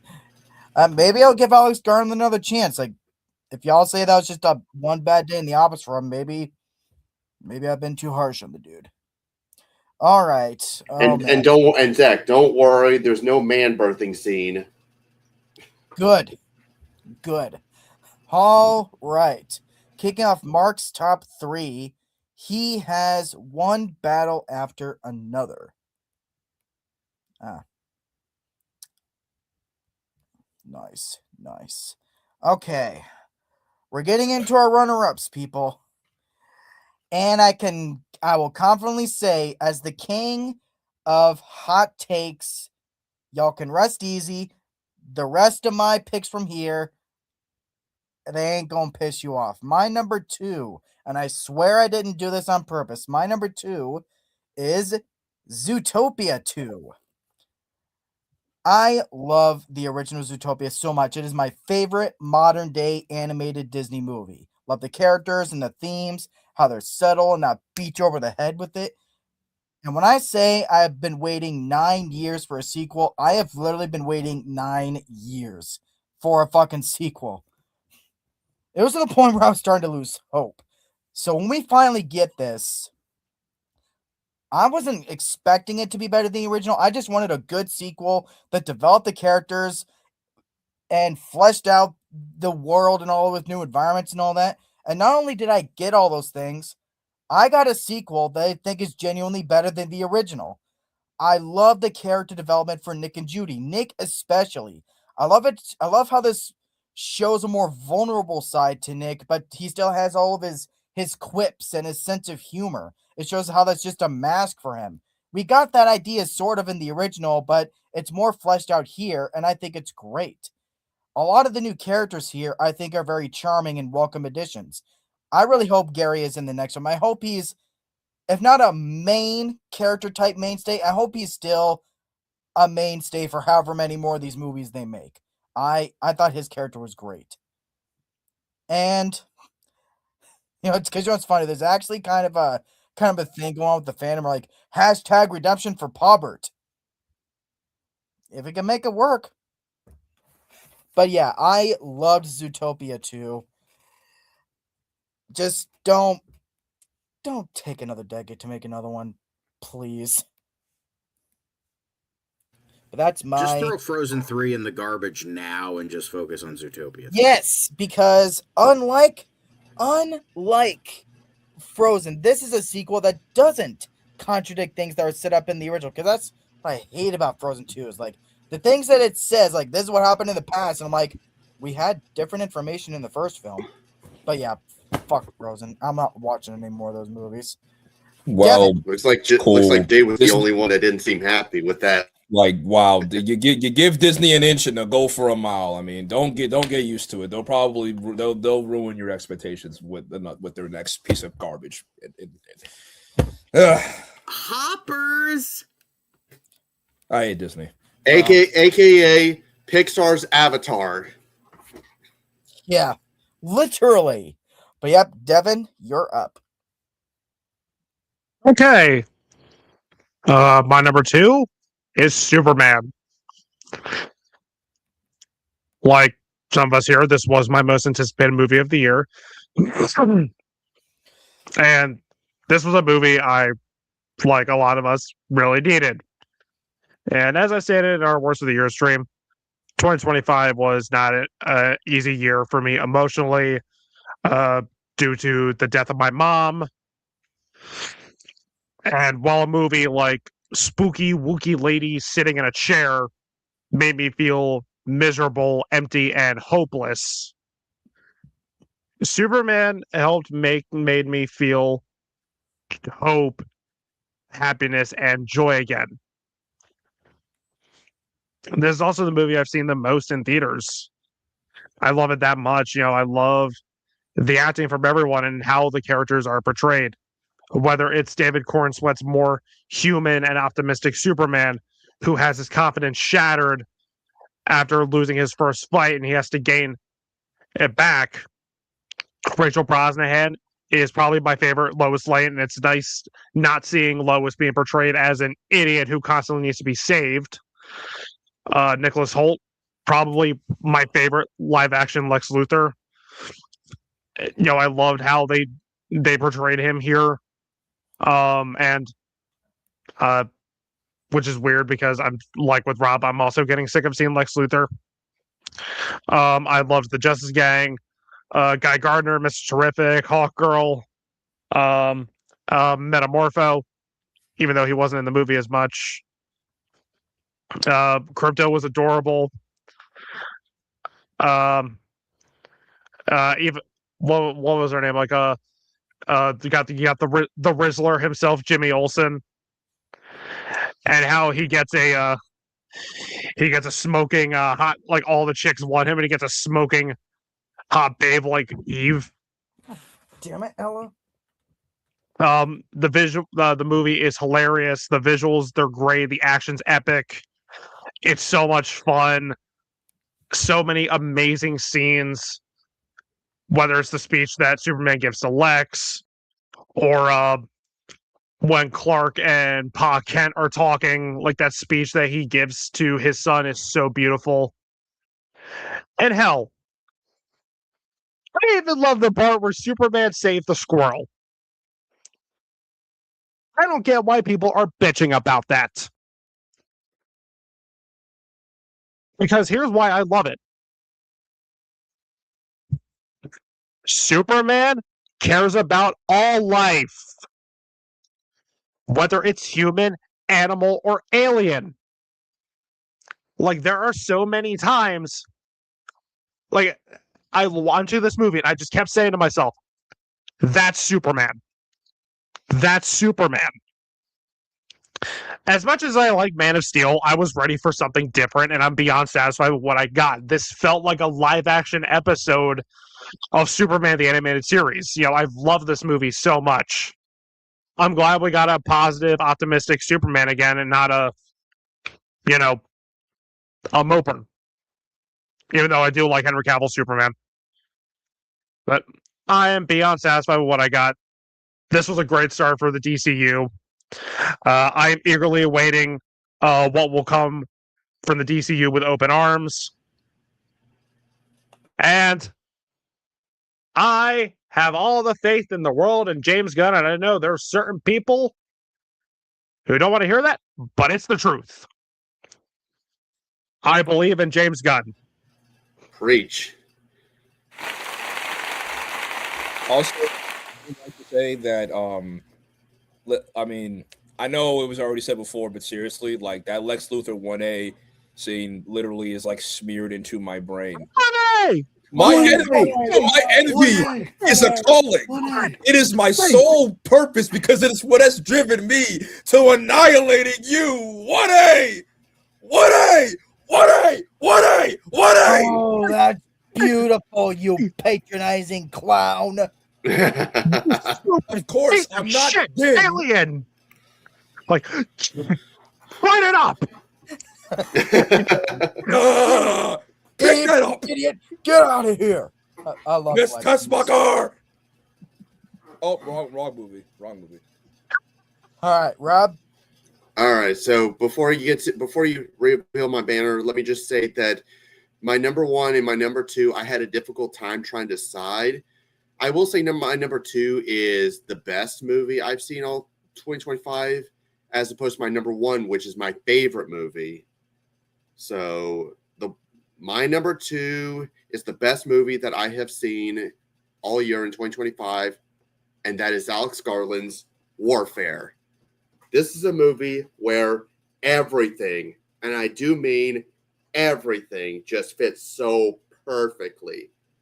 The acting, the characters, the cinematography, the light, the editing, the score, everything, the story, the writing, everything just hits perfectly. Now, as John said, this is not going to be necessarily an easy watch. I get it. But I guess what it does for me is this is a movie where I pretty much cared about every single one of these people. I could feel the emotions. I could feel exactly where a lot of these people are coming from. In fact, I'm going to probably give a hot take here. I like this more than Civil War. Yeah, I'm going that. This is probably the best war film I have seen since 1917. maybe even more. But well, I don't know. I'd have to think about it through a rewatch. But this is a movie that just hits all of the notes for me. You know, it's gut wrenching, it's emotional. It is gonna be a tough watch, but it hits you all in the right places. Will Poulter, I'm on it. I want Will Poulter to get an Oscar nomination for his performance in this. Unfortunately, it probably won't happen, but I could hope. I could dream, right? This is a movie that just hits in every single way. I was even tearing up by the end, you know, when I first saw it. This was a movie that was just so powerful. It pretty much talks about the greediness of being right in the middle of the field. And I know plenty of movies have done that to death so many times, but it just feels the most real to me. This feels the absolute most real. This is a movie where I honestly could not think of anything wrong for the life of me. This is just such a perfect movie for me. What people say about Sinners being the perfect movie for 2025, I say that for this. This is a movie I absolutely recommend. In fact, I would probably even say that this is my favorite, the best Alex Garland movie I have seen. You know, I love Ex Machina, I love Annihilation, and I love Civil War. But to me, this beats all of them. You know, so Man, Warfare is my number 2. you mean to say you like this more than Man Giving Birth over and over? Shame on you. By the way, I was gonna say, I think I'm going to have to move a little bit further away from you from now on. I'm kidding. by the way, I got my cousin texted me. She says she's watching the show. So if you're watching, hi Felicia. Hi, Felicia. I was wondering if somebody was going to make a "Bye Felicia" joke. Seriously, what's up, Felicia? Glad you're watching. All right, Austin. Don't All disappoint right, me. Rob, do not make a mess in your pants, because my number 2 is probably my favorite animated film this year, K-pop Demon Hunters. All right, yep, let's get it out of the way now. Yes, this movie was very good. The music, I still listen to sometimes on the way to work on the bus. I put in my earbuds and I listen to sometimes the entire soundtrack because it's that good. Golden, how it's done, what it sounds like, uh, even Free, which I know like some people will say it's kind of basic, but you know what? Hey, fuck it. It's still a good song. I don't care what anyone has to say. The animation I think is honestly very good 3D animation. I mean, the story is for the most part like it is kind of simple in a way where it's all right. You got these 3, individuals, Huntrix, who has formed like they're killing demons, but they're also like K-pop artists. But then all of a sudden the Saj Boys come in and like they're demons and they got to fight demons, but at the same time they got the twist of one of them being a demon. It's all it's very simple. I kind of laid out the whole thing, but I think what makes this movie kind of work and stand out is like the chemistry between all the characters. I think, Rumi, oh God, Rumi, Zoe, and Mira. Rumi, Zoe, and Mira, like they all have like that very like that contrast with one another that it balances out very well, and they're all very likable. Because you have like Zoe, who's like kind of like she's a little like over the top maybe with her cheeriness, but I think it balances out with Rumi, who's very or no Mira, excuse me, Mira, who's like more of like the serious, angry type, and then you got Rumi, of course, who's got main character syndrome, but she's great. Um, and yeah, like it has a lot of that like Japanese anime like kind of references at points. Sometimes like a lot of the expressions are very exaggerated, but that's fine. The action looks great. And once again, did I mention that the animation is gorgeous? The runtime runs very smooth. Like everything in this film, I think it's kind of like Superman for me, where it's very like it's almost like it's simple to the point, but also it's a damn uplifting, positive film. And honestly, it's shame on Sony for not releasing this in theater. I feel like this could have made. I mean, do I think it would have been like a big hit? Maybe not, but it definitely would have been I think in relative standards, it would have generally been a box office success. Yeah, it could have been. So honestly, I kind of kicked myself.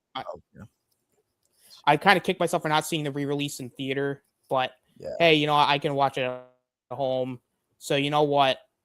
I can't wait for the sequel when it comes out in 2029. But you know what? Toy Story 2 said it. You can't rush art. But yeah. All right. John? All right. So for me, maybe this will upset people, maybe it won't. I don't really give a flying shit because my number 2 is Ash.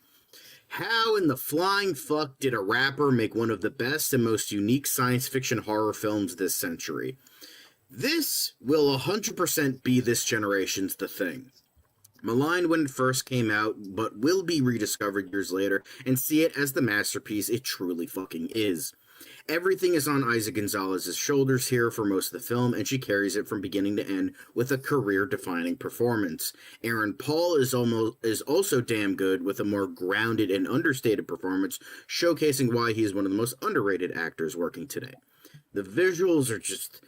holy fuck. This is where all the fucking color went last year, with all the other shit-tone movies like Wicked for Good coming out. Like, damn.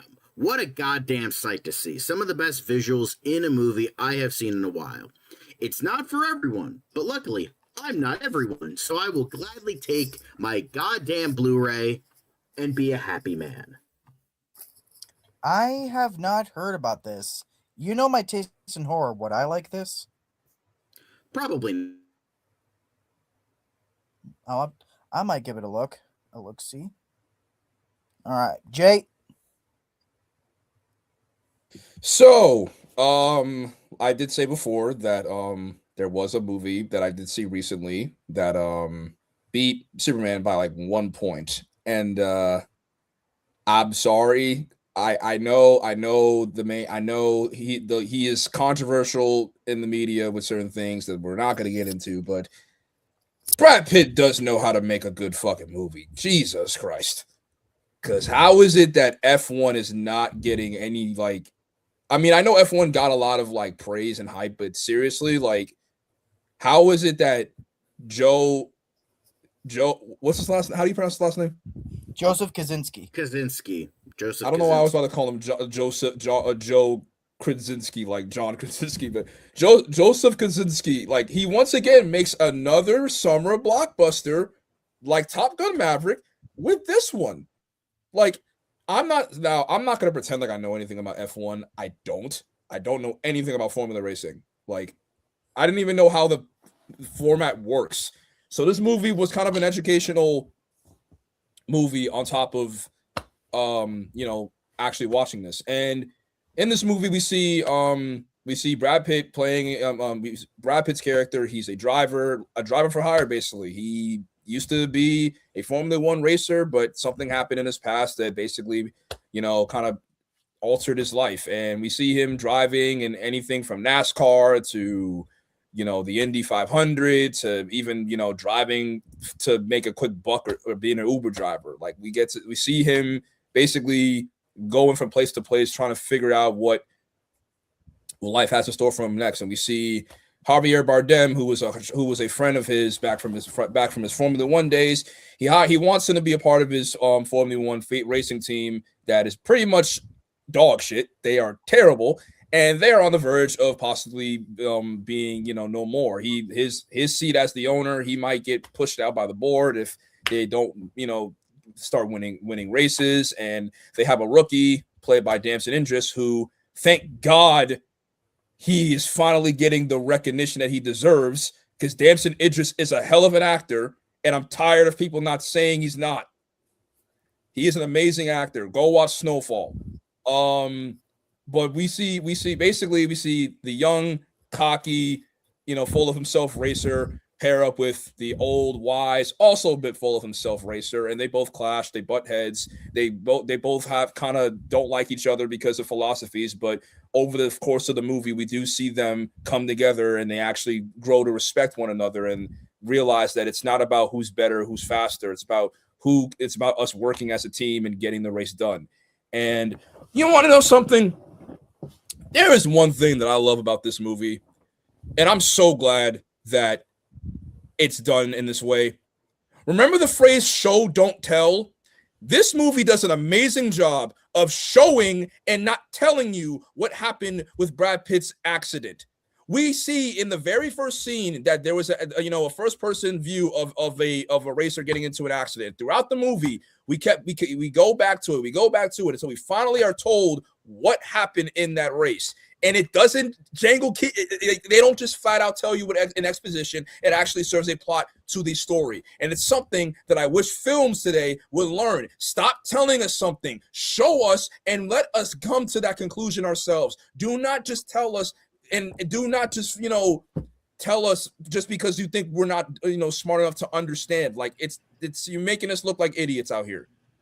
But the don't chart spoon says feed the thinking audience. gives kids unclear answers. Seriously, like this movie does an amazing job of showing, don't telling, and I'm glad that this movie, and I'm glad that it does, because it's amazing. And there is a sequence towards the end of the film, and it's alluded to in a scene where he's talking about how he his ideal perfect scenario when he's racing. There's no music, literally just the sound of a person breathing and racing.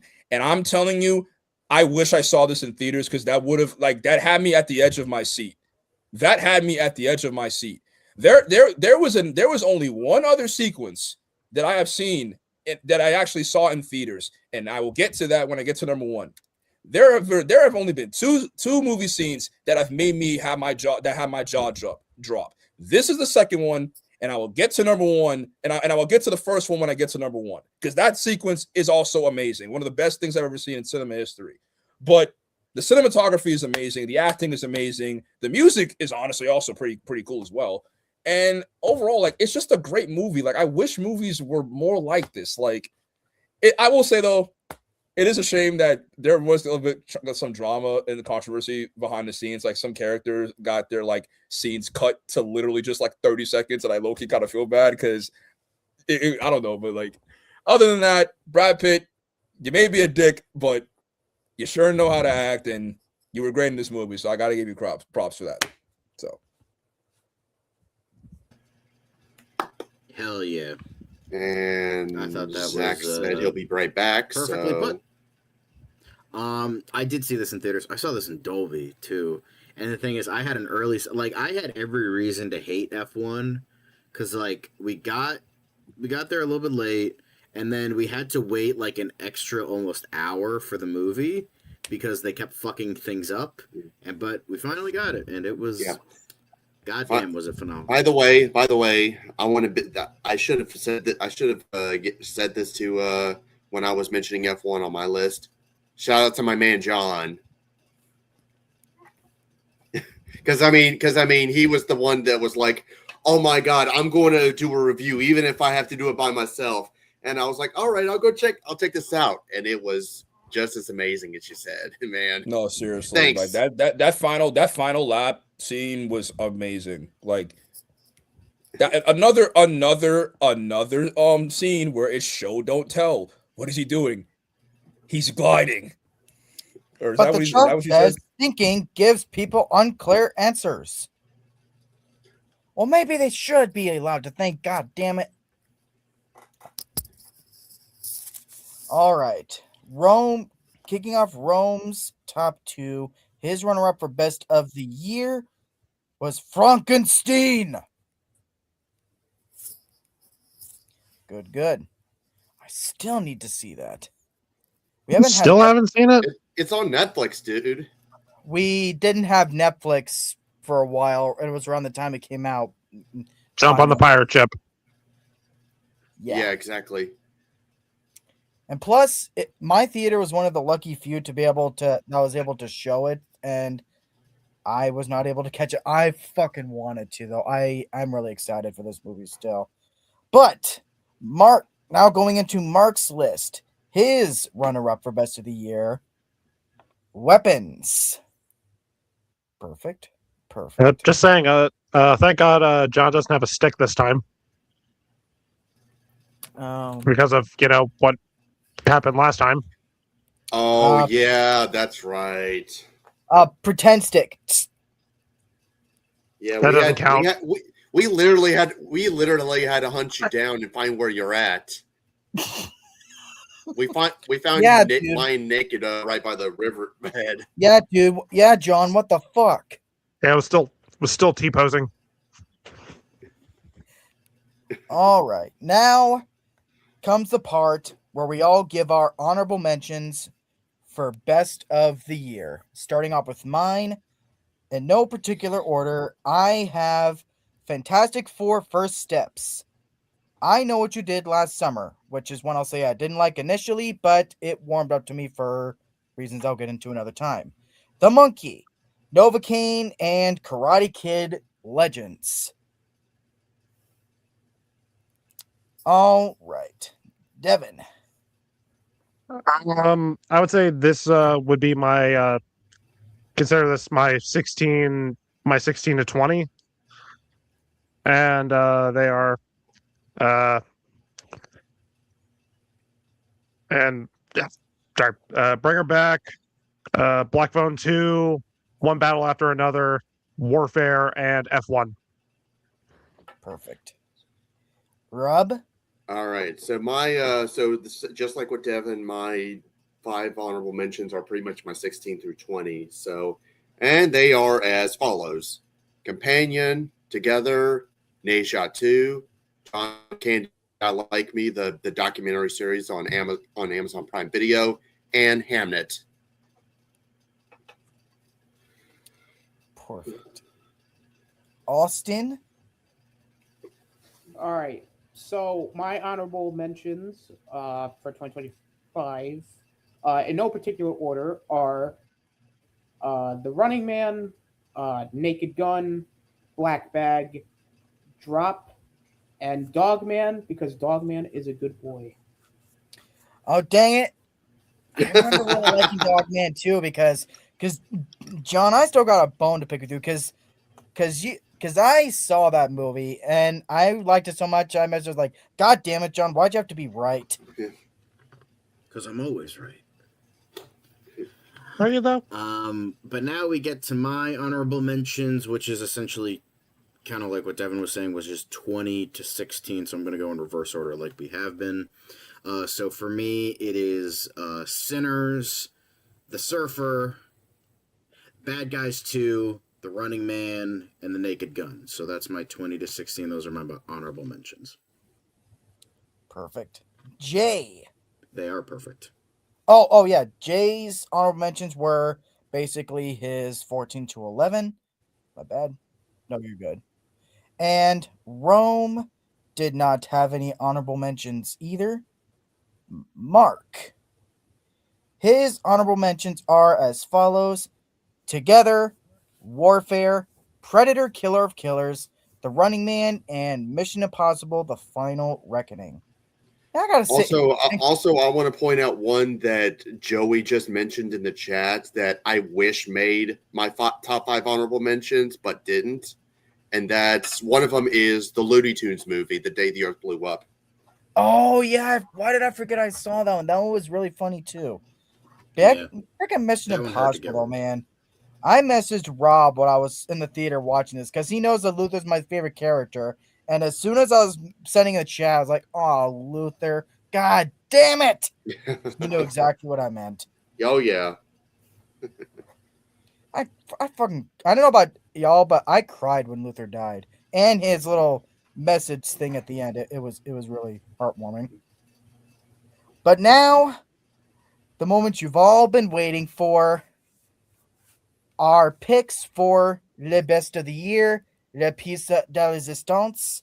Now, putting all jokes aside for me, I'm gonna go totally serious for my picks on some real shit. Aren't we going? Are we doing like what we usually do? Like like everybody's Yeah, backstage yeah, besides the one talking. Yes. yeah. Put everybody backstage so that the only person talking is the one representing. Yep. So to go serious here for a sec, my number one is a tie, a three-way tie. And I did this because with the year that I've had, struggling with my mental health, I lost my dad. I'm just gonna say this is probably the worst I've ever had. So for reasons I'll get into, I could not possibly pick between any of these three for my to put as my sole favorite of the year. So my number one tied. Final Destination Bloodlines ties is my best of the year because not only does it have the best set of characters and kills in any Final Destination movie, it's the story it had about family and that through and everything they try to persevere through, trying to keep each other safe from death's wrath. That family aspect of it really grasped with me, and I cared about all the characters. I genuinely felt something when each of them died. And with the year that I've had, and relying on families and my friends as much as I did, this was a film that really resonated with me. K-pop Demon Hunters ties for best of the year because not only was it a terrific movie with a charming tone and style, great songs, and characters that are allowed to actually be characters, but its message about mental health hit with me the most this year because Rumi's arc about finding out that she's half demon and the dark path she's going down, that hit me because it had me looking in the mirror, realizing what I was starting to become because I was really struggling with my mental health this year, seeing what I could have become, and it just really hit. So that's why the third act and that song, this is what it sounds like. That's why that song is the GOAT in the soundtrack. So yeah, a real movie with a real story, real characters. This is what it looks like. And Superman is my ties for my favorite of the year because it was just simply the most fun, bright, colorful, and hopeful movie I saw all year. Now, I saw this movie a couple weeks before my dad ended up dying. And the scene with Clark and his dad talking, that scene destroyed me in theaters anyway, but since losing my dad, that scene just hits so much harder for me. And I loved his arc about his arc and the movie's themes about the movie's parental themes, the real parents who loved you and raised you versus the real your biological parents who are these awful people. I love the contrast. I love the movie's message about hope, persevering no matter what. It was an incredible movie. And if this is the start of a new era for DC, I could not be more satisfied. So, yeah, those three ironically are my number one.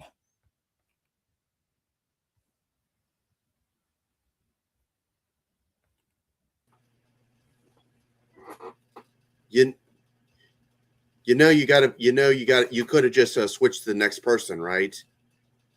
Oh, right. Because you have to Right, put I everybody do that. else backstage. It's fine. It's fine. Whatever. Can't have a stream without some.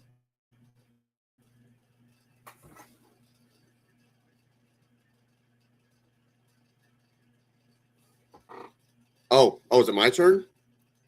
Okay. Fuck.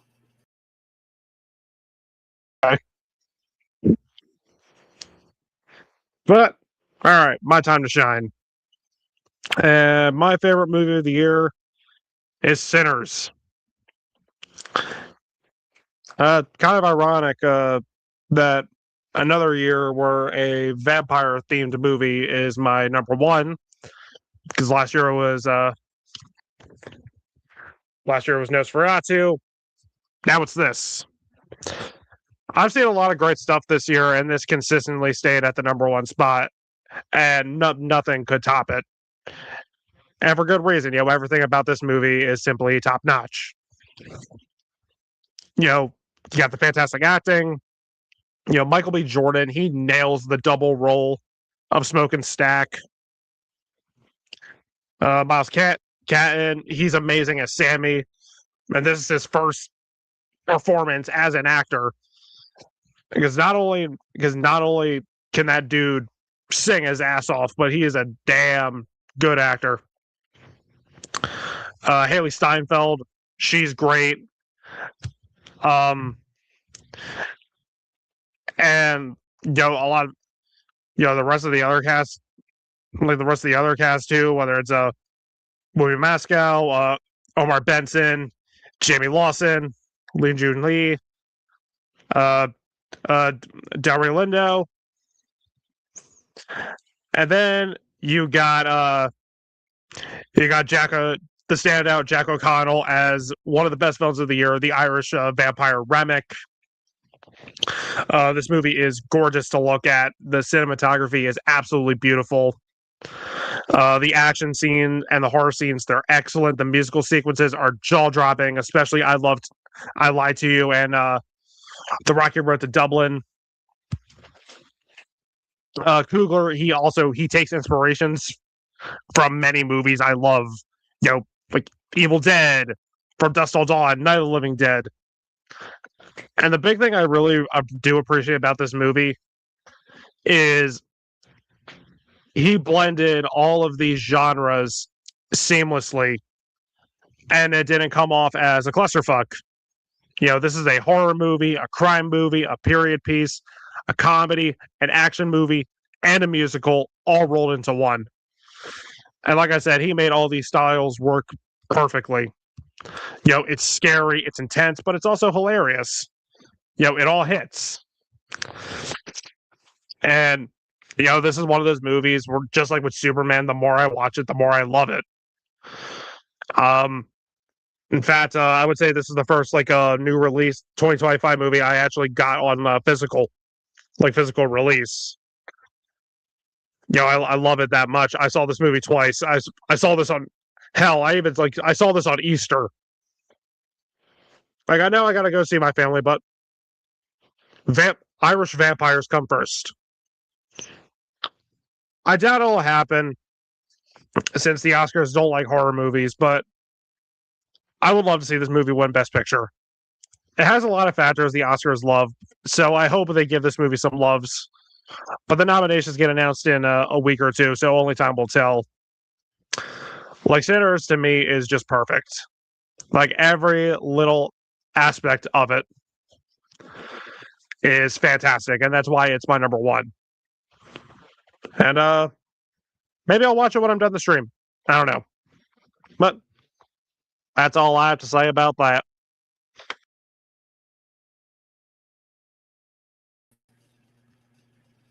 Okay, so for my number one, I've already mentioned before that Warfare was the best made movie I've seen all year, but my number one is my favorite film of the year. And I've been wearing this jacket for a reason.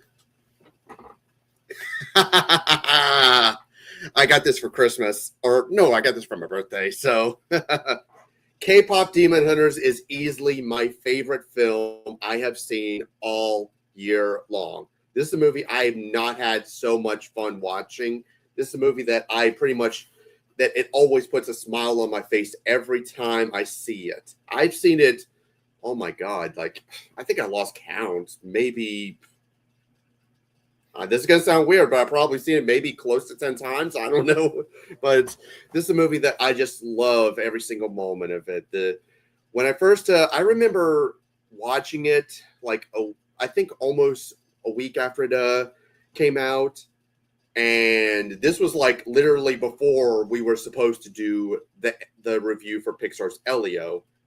And after I saw it, I was like, God damn it, why did we have to review that shit instead of this? Because this would have been so much this was so amazing. In fact, I was just like what Devin said. about, like annoying, like pretty much constantly shoving a movie in everyone's face with together and substance. I did the same thing for K-pop Demon Hunters. I did the same thing. So I'm guilty of it. I'm not going to lie. So this is a movie I was telling everyone, you need to see it. You need to see it. The animation is beautiful. The characters are just so wonderful. I love just like what Devin, or not, just like what Zach said. It pretty much, I love how it pretty much explores pretty much just the trauma that some people go through. I love its themes about that. And of course, as an anime fan, this has a lot of anime influences, and I love every single moment of it. The songs, what can I say? They're catchy as hell. I can't tell you how many times I've had to listen to the whole soundtrack while driving to work every single day. That's how much I love that movie. That's how much I love it. In fact, I even tried singing some of the songs, and it's honestly a lot harder than it looks because, some of them, the lyrics are in Korean, and I don't speak Korean. Plus, they speak super fast. But it is it just hits every single 2025, just like with everyone else, has not been a really great year for me. I've had so much struggles with my own mental health. I was laid off from jobs, even to the point where I was pretty much let go because I wasn't a good fit. That pretty much just put so much damage on it. And I was just in a bad place, but I can always turn on to this movie, and it pretty much could at least brighten my day a little bit. This is a movie I just cannot get enough of, and it always brings a smile to my face. I've seen it. I've seen this in theaters when it was re-released. I think it was like the first of November. So the second time it was re-released. But this is a movie that I encourage everyone to at least give it a watch. Although, seeing how popular it is, most likely you've already have. So, but K-pop Demon Hunters, easily my number one favorite movie of 2025.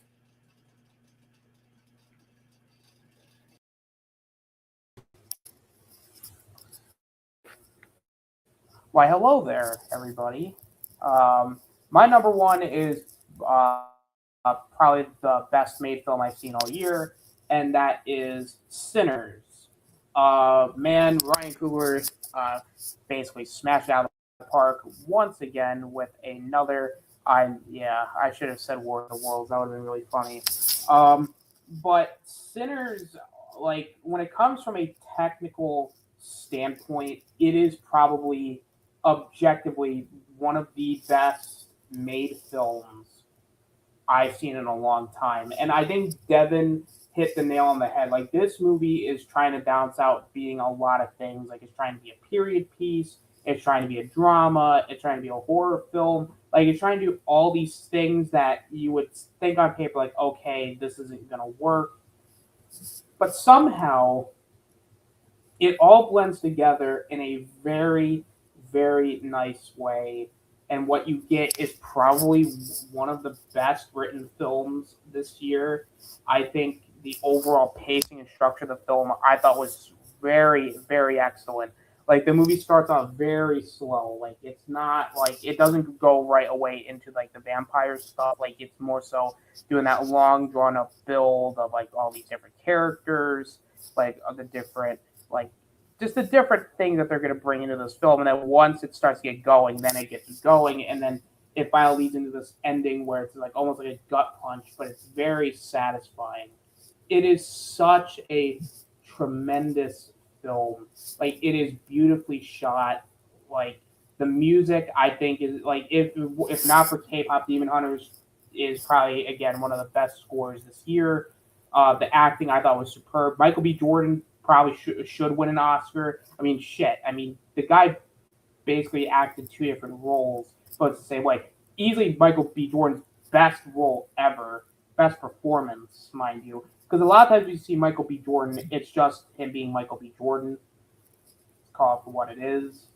Um, I mean, Haley Steinfeld was great. Like all the acting was great. Like the story, like again, balancing everything out and making almost a very satisfying film that's also going into like you have these two brothers that are like, you know, very obviously rolling crime, and like this is during like the Jim Crow era of like of the timeline, and then you see like, and then you got the Irish vampires. It just all it works. I don't know what to say. It just works. It is one of, if not the best film, and I'm in agreement with Devin. Like, I know the Oscars don't like horror films, but come on. Very few movies this year, like, you know, F1, like, yeah, but Sinners had everything. And when I mean it had everything, it just delivered on its premise, and just it's so good. There is nothing more I could say other than it is just so good, so well made, beautifully crafted, tremendous, tremendous film. Go and check it out. It's well, there's nothing else to say. I thought this movie was superb.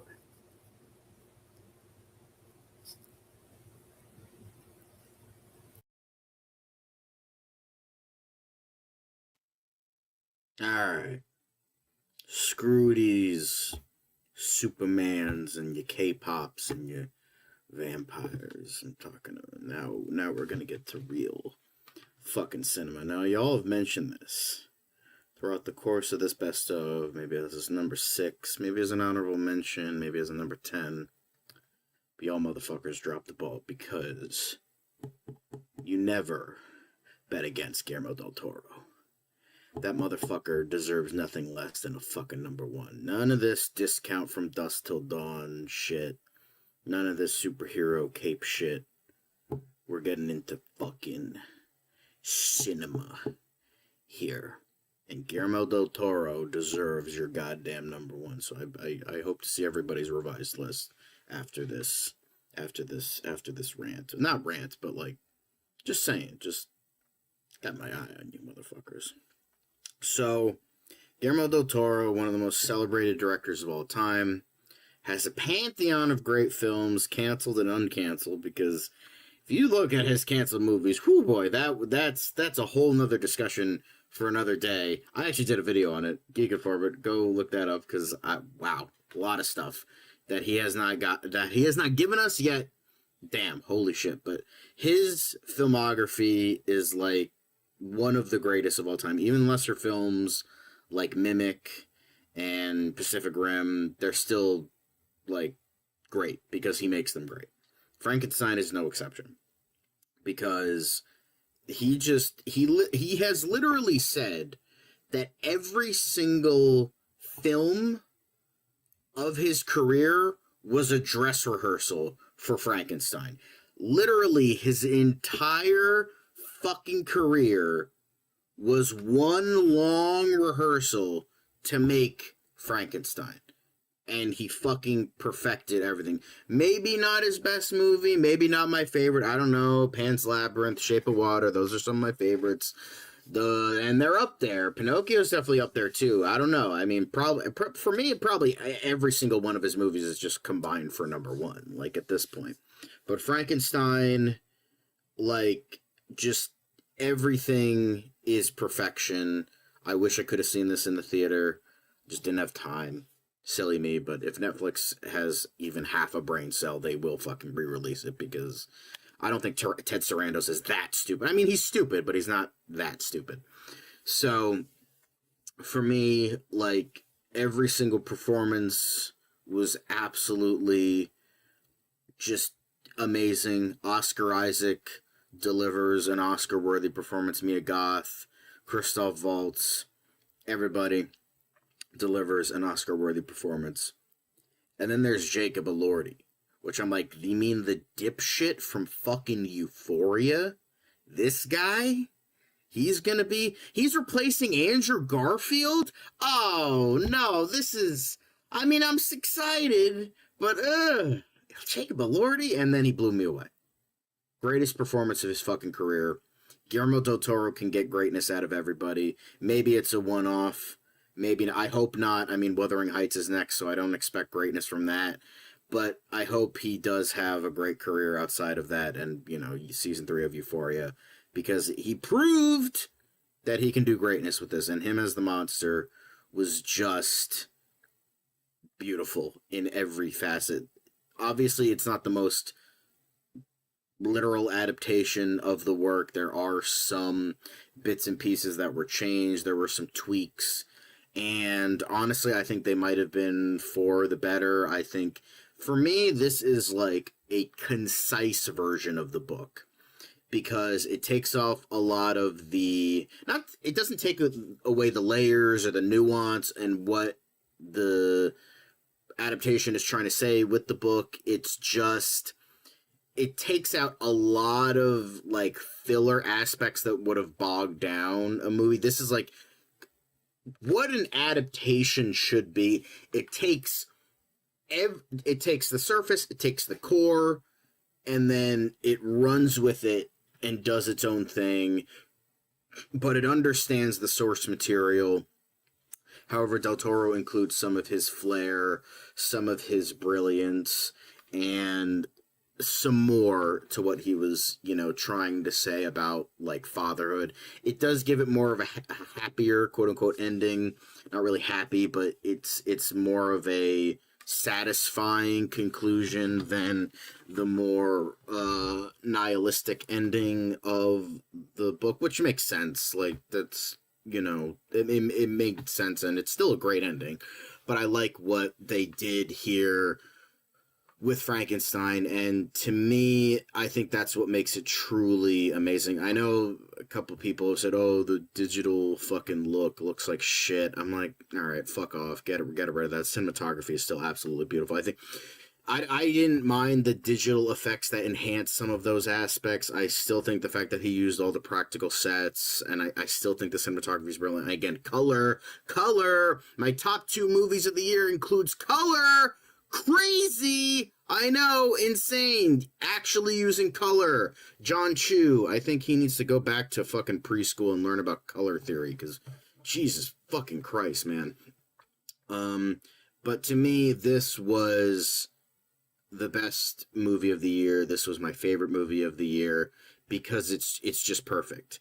It's just a perfect movie in every facet. The core, the surface, and everything in between is brilliant. The technical aspects are brilliant. The cast is brilliant. The crew behind it is brilliant. Del Toro is fucking brilliant. And with that, go see it if you haven't already. It is my favorite movie of the year. I think it's probably the best movie I've seen all year. I will go to my theater and, like, pay them my entire bank account just to be like, give me the experience of seeing this in a fucking theater. I'll go to my IMAX theater at this point, because holy shit, this was just peak. Absolute cinema, absolute peak, absolute all the slang terms that Gen Z's cinephiles are using. Just brilliant. Just brilliant in every facet of the word. Perfect. Anyway, on to Jay.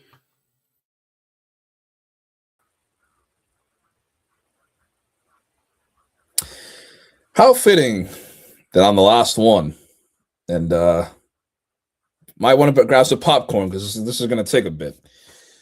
Listen, I've seen a lot of movies this year. I've seen a lot of TV shows, and honestly, any of them could have made number one. Actually, never mind, not all of them. But there was one movie that I've seen that I honestly fell in love with from the first viewing. It was a movie that I knew certain things that I saw. I kept up with the marketing and the trailers and whatnot. But honestly, the main actor pulled me in, and the director, because they've worked together before and they've made great movies. So, but yeah, like, when it comes to a movie that really had me glued to my seat, that had me paying attention, that had me be like in awe of the cinematography, the acting, the story, the music, no movie, and I mean no movie that I've this year, in 2025, made me have my jaw to the floor like Sinners. Sinners is probably one of the best movies that I have seen in the last 5 years. Ryan Coogler, which seriously, if he does not get a best director nomination for the Oscars, then I know what's up. But Ryan Coogler does another amazing job with this movie. I know the last two films that he had were, Marvel related, so it was nice to see him go to do a movie that isn't really based off of anything. This is an original concept. His last few movies, Black Panther, Fruitvale Station, Creed, it's all based off of existing stuff. So this is like an original concept. And this movie was amazing. It's kind of, I feel like it's really, when it comes to the plot, Devin talked about it to an extent. And honestly, everything that he said was well said. I would say that it really is just cheap to call it a vampire movie or a movie that, white vampires come to kill all the black people because of yada yada yada. No, that's not. No, you can't even say, oh, the white vampires, because he's not. He's also someone who has been oppressed for many from what it's alluded to many centuries, and he too wants to spread his message to the world and whatnot. And what message is that? To be kind to one another. I'm sorry. That was a funny scene. That was a funny scene. But this movie, like Michael B. Jordan as an actor, I have seen him grow as an actor for basically the last 10 years. I first saw him in Creed. Actually, no, that's not true. I first saw him in Chronicle. And seeing him from Chronicle to now, it's such a great experience. He gets better with every movie that he's a part of. This is probably, I think, his most like demanding and like his most demanding role, because not only is he playing one character, he's playing two characters, and they're brothers. They are brothers, and they are so distinct from each other. I genuinely forgot that Michael B. Jordan was playing two people. I thought that they were two different people. Smoke and Stack are by far two different characters. Smoke is very calculated. He's very smart. He's all about the business aspect. He's very, he's calculated. Stack, he's the wild child. He's the one that, is a little bit more free. He likes to be more wild. He likes to be more, sporadic. He's definitely the horny one out of the two, because bro was like creeping, like bro was eavesdropping on his little cousin Sammy when he was getting some in the other room. But anyway, that also was a funny scene as well. But you would think that with a movie like Michael B. Jordan as the headliner, you'd think that this is his movie. No, it's not. You want to know why? Because there's a character, because the main character is someone who I have never heard of. And you want to know why? Because it's his first role. This is his first movie role, and he knocks it out of the park. His performance was genuinely the best performance in the movie. We are following him as we see him basically go from having the best day of his life to the worst day of his life, and him choosing between his religious faith or wanting to play the blues. And we see him basically trying to survive being killed by a vampire who was drawn to him by his music. And music is a very big aspect of this movie. And I already alluded to this before, but there is a scene in this movie where Miles Canton, he is performing his original song that he made that he wrote in the film. And it transitions to a continuous one-shot take. And if you know Ryan Coogler, he loves doing one-shot scenes. That scene is one of the best scenes I have ever seen in a movie theater in my life. It's movie scenes like that make me make me glad to want to go to the movies.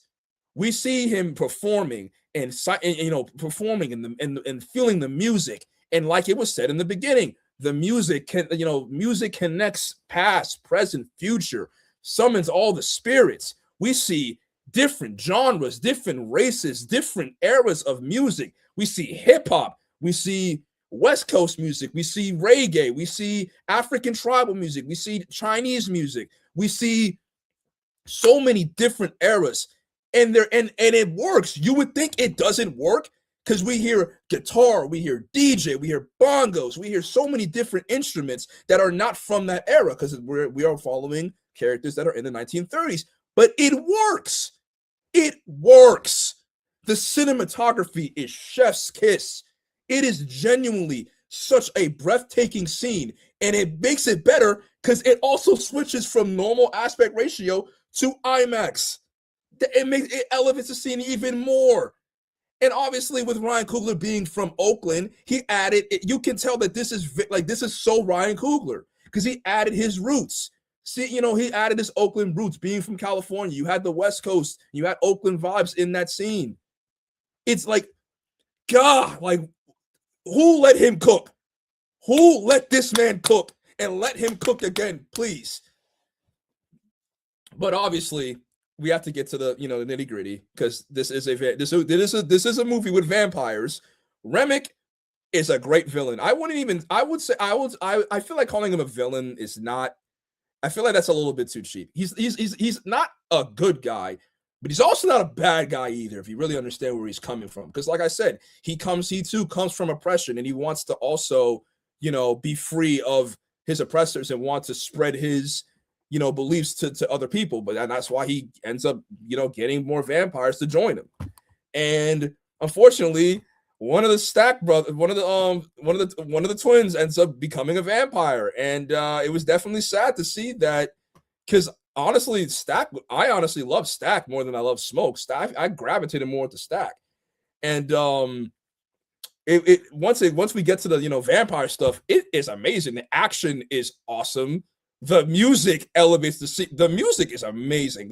Whoever composed the score also deserves to be nominated for an Oscar. Seriously, but all that being said, they do eventually defeat the vampire. But when it comes to the ending, so Sammy is basically given. But so the movie starts in medias res. So the end of the film is where we start off, and then we come back to present time. So we see him come in between, decide whether to stick to his beliefs, get rid of sin like his father wants him to do, or does he want to go with the blues and go, perform and go to what he wants to, what he believes and wants to do.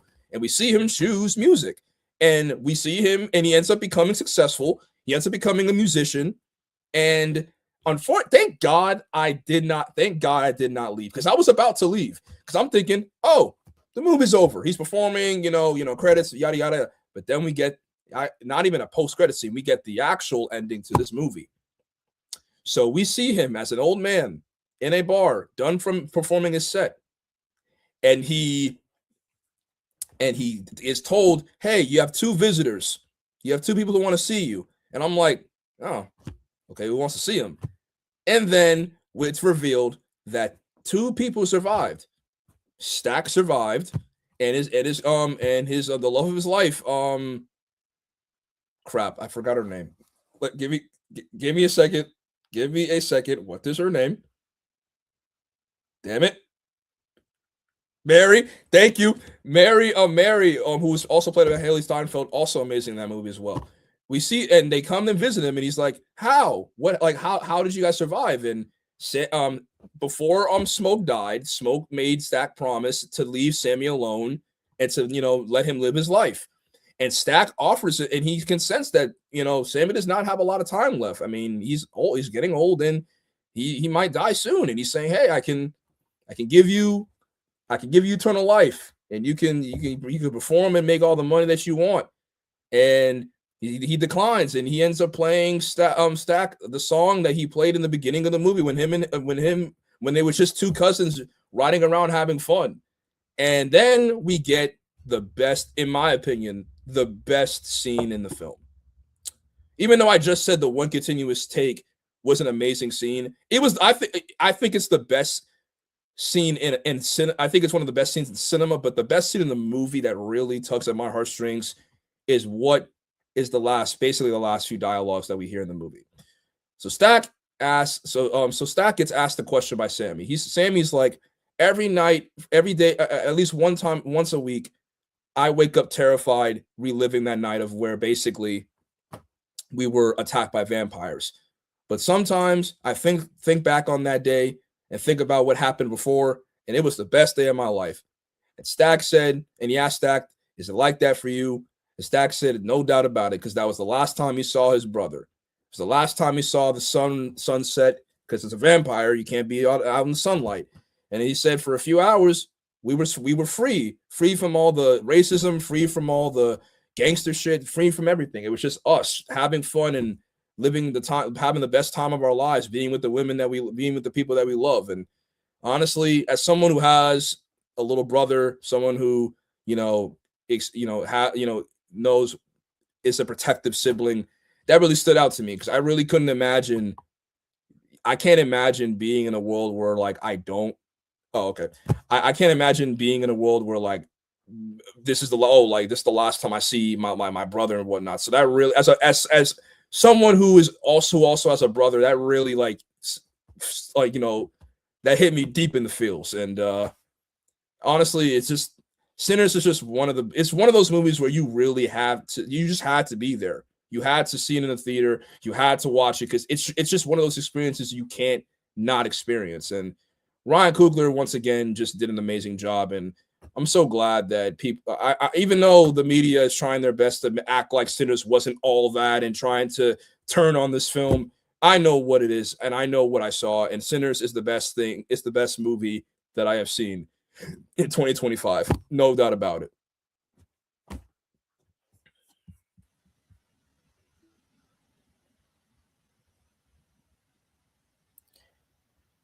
Well said, no doubt. And before we wrap up, Rome's number one of the year, my man, Superman. Woo, woo, woo. And the Mark Father also had Sinners at number one.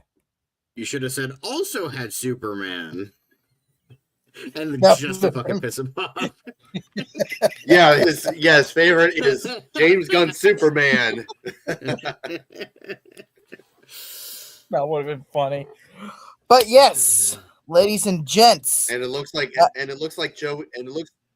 Joey's favorite film is Sentimental Value too. Sentimental Value. Not bad.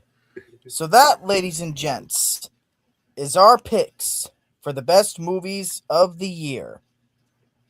Now, join us next time when we talk about what's to come for 2026, and that will be hosted by who? Bitch. Devin. Also, wait. Do we want to do like a total count on how many 2025 movies we've seen? Sure. I lost count of mine, but y'all can also. All right, time to go to Letterboxd. I guess in the meantime, I'll do that. Someone can say 62. theirs. 62. I already know mine. I memorized it. It's 62. Okay. I You look should- at you my should- letterbox. John, but- you should have seen 7 more just so you could say 69. Mm. Uh, I would tried, look at mine- my I just letterbox, couldn't but get it over I the ended hump. up. Yeah, I would look at my letterbox, but the number of 2025 movies is not accurate to how many movies I actually saw that year. There are some missing, so I can't Okay. list mine. I've got mine. So my total is 115. I pretty much got 116. Wow, So- you beat me Beat you by Holy 1 shit. point, by one movie. by one. By one. And Mark, I think he had 129 or something. I forgot. Shit. Holy shit! And we're talking 2025 releases, right? No. Yes. Yeah. All right, I'm at but Yeah. this is in see now I'm kind of embarrassed now because my number's pretty low. I had 47. That's fine. Okay, I was Oh. correct. Okay. I was wrong. Mark had 120. Mark had 126. So the same For as the first Joey. time- Because Joey also had 126. For the first time, I'm not in the lead. Yeah, fuck Honestly, that. I'm dead last. I only logged like 13. I only saw 14 movies. Yeah. Yeah. That's fine. That's fine. Yep. It's a little thing we like to do for fun. We use some of us usually like to use Letterbox as our way to like keep track on how many movies. So Yeah, Yeah. although I don't give a flying fuck. I just see movies that interest me, so it's not a fucking competition. I just like seeing Yeah. movies. yeah. All right. That, I believe, is going to do it for us tonight. I want to thank everyone for watching. Thank everyone for coming. Now, before we wrap up, I want to close us off by quoting the line of dialogue in 2025 that I found the most profound and poignant. I intend to enjoy the time I have left, and I suggest that you all do the same. Life is precious. Enjoy every single second. You never know when. Good luck. Thank you all for watching, Who said that? and we will see you next time. Bye, guys.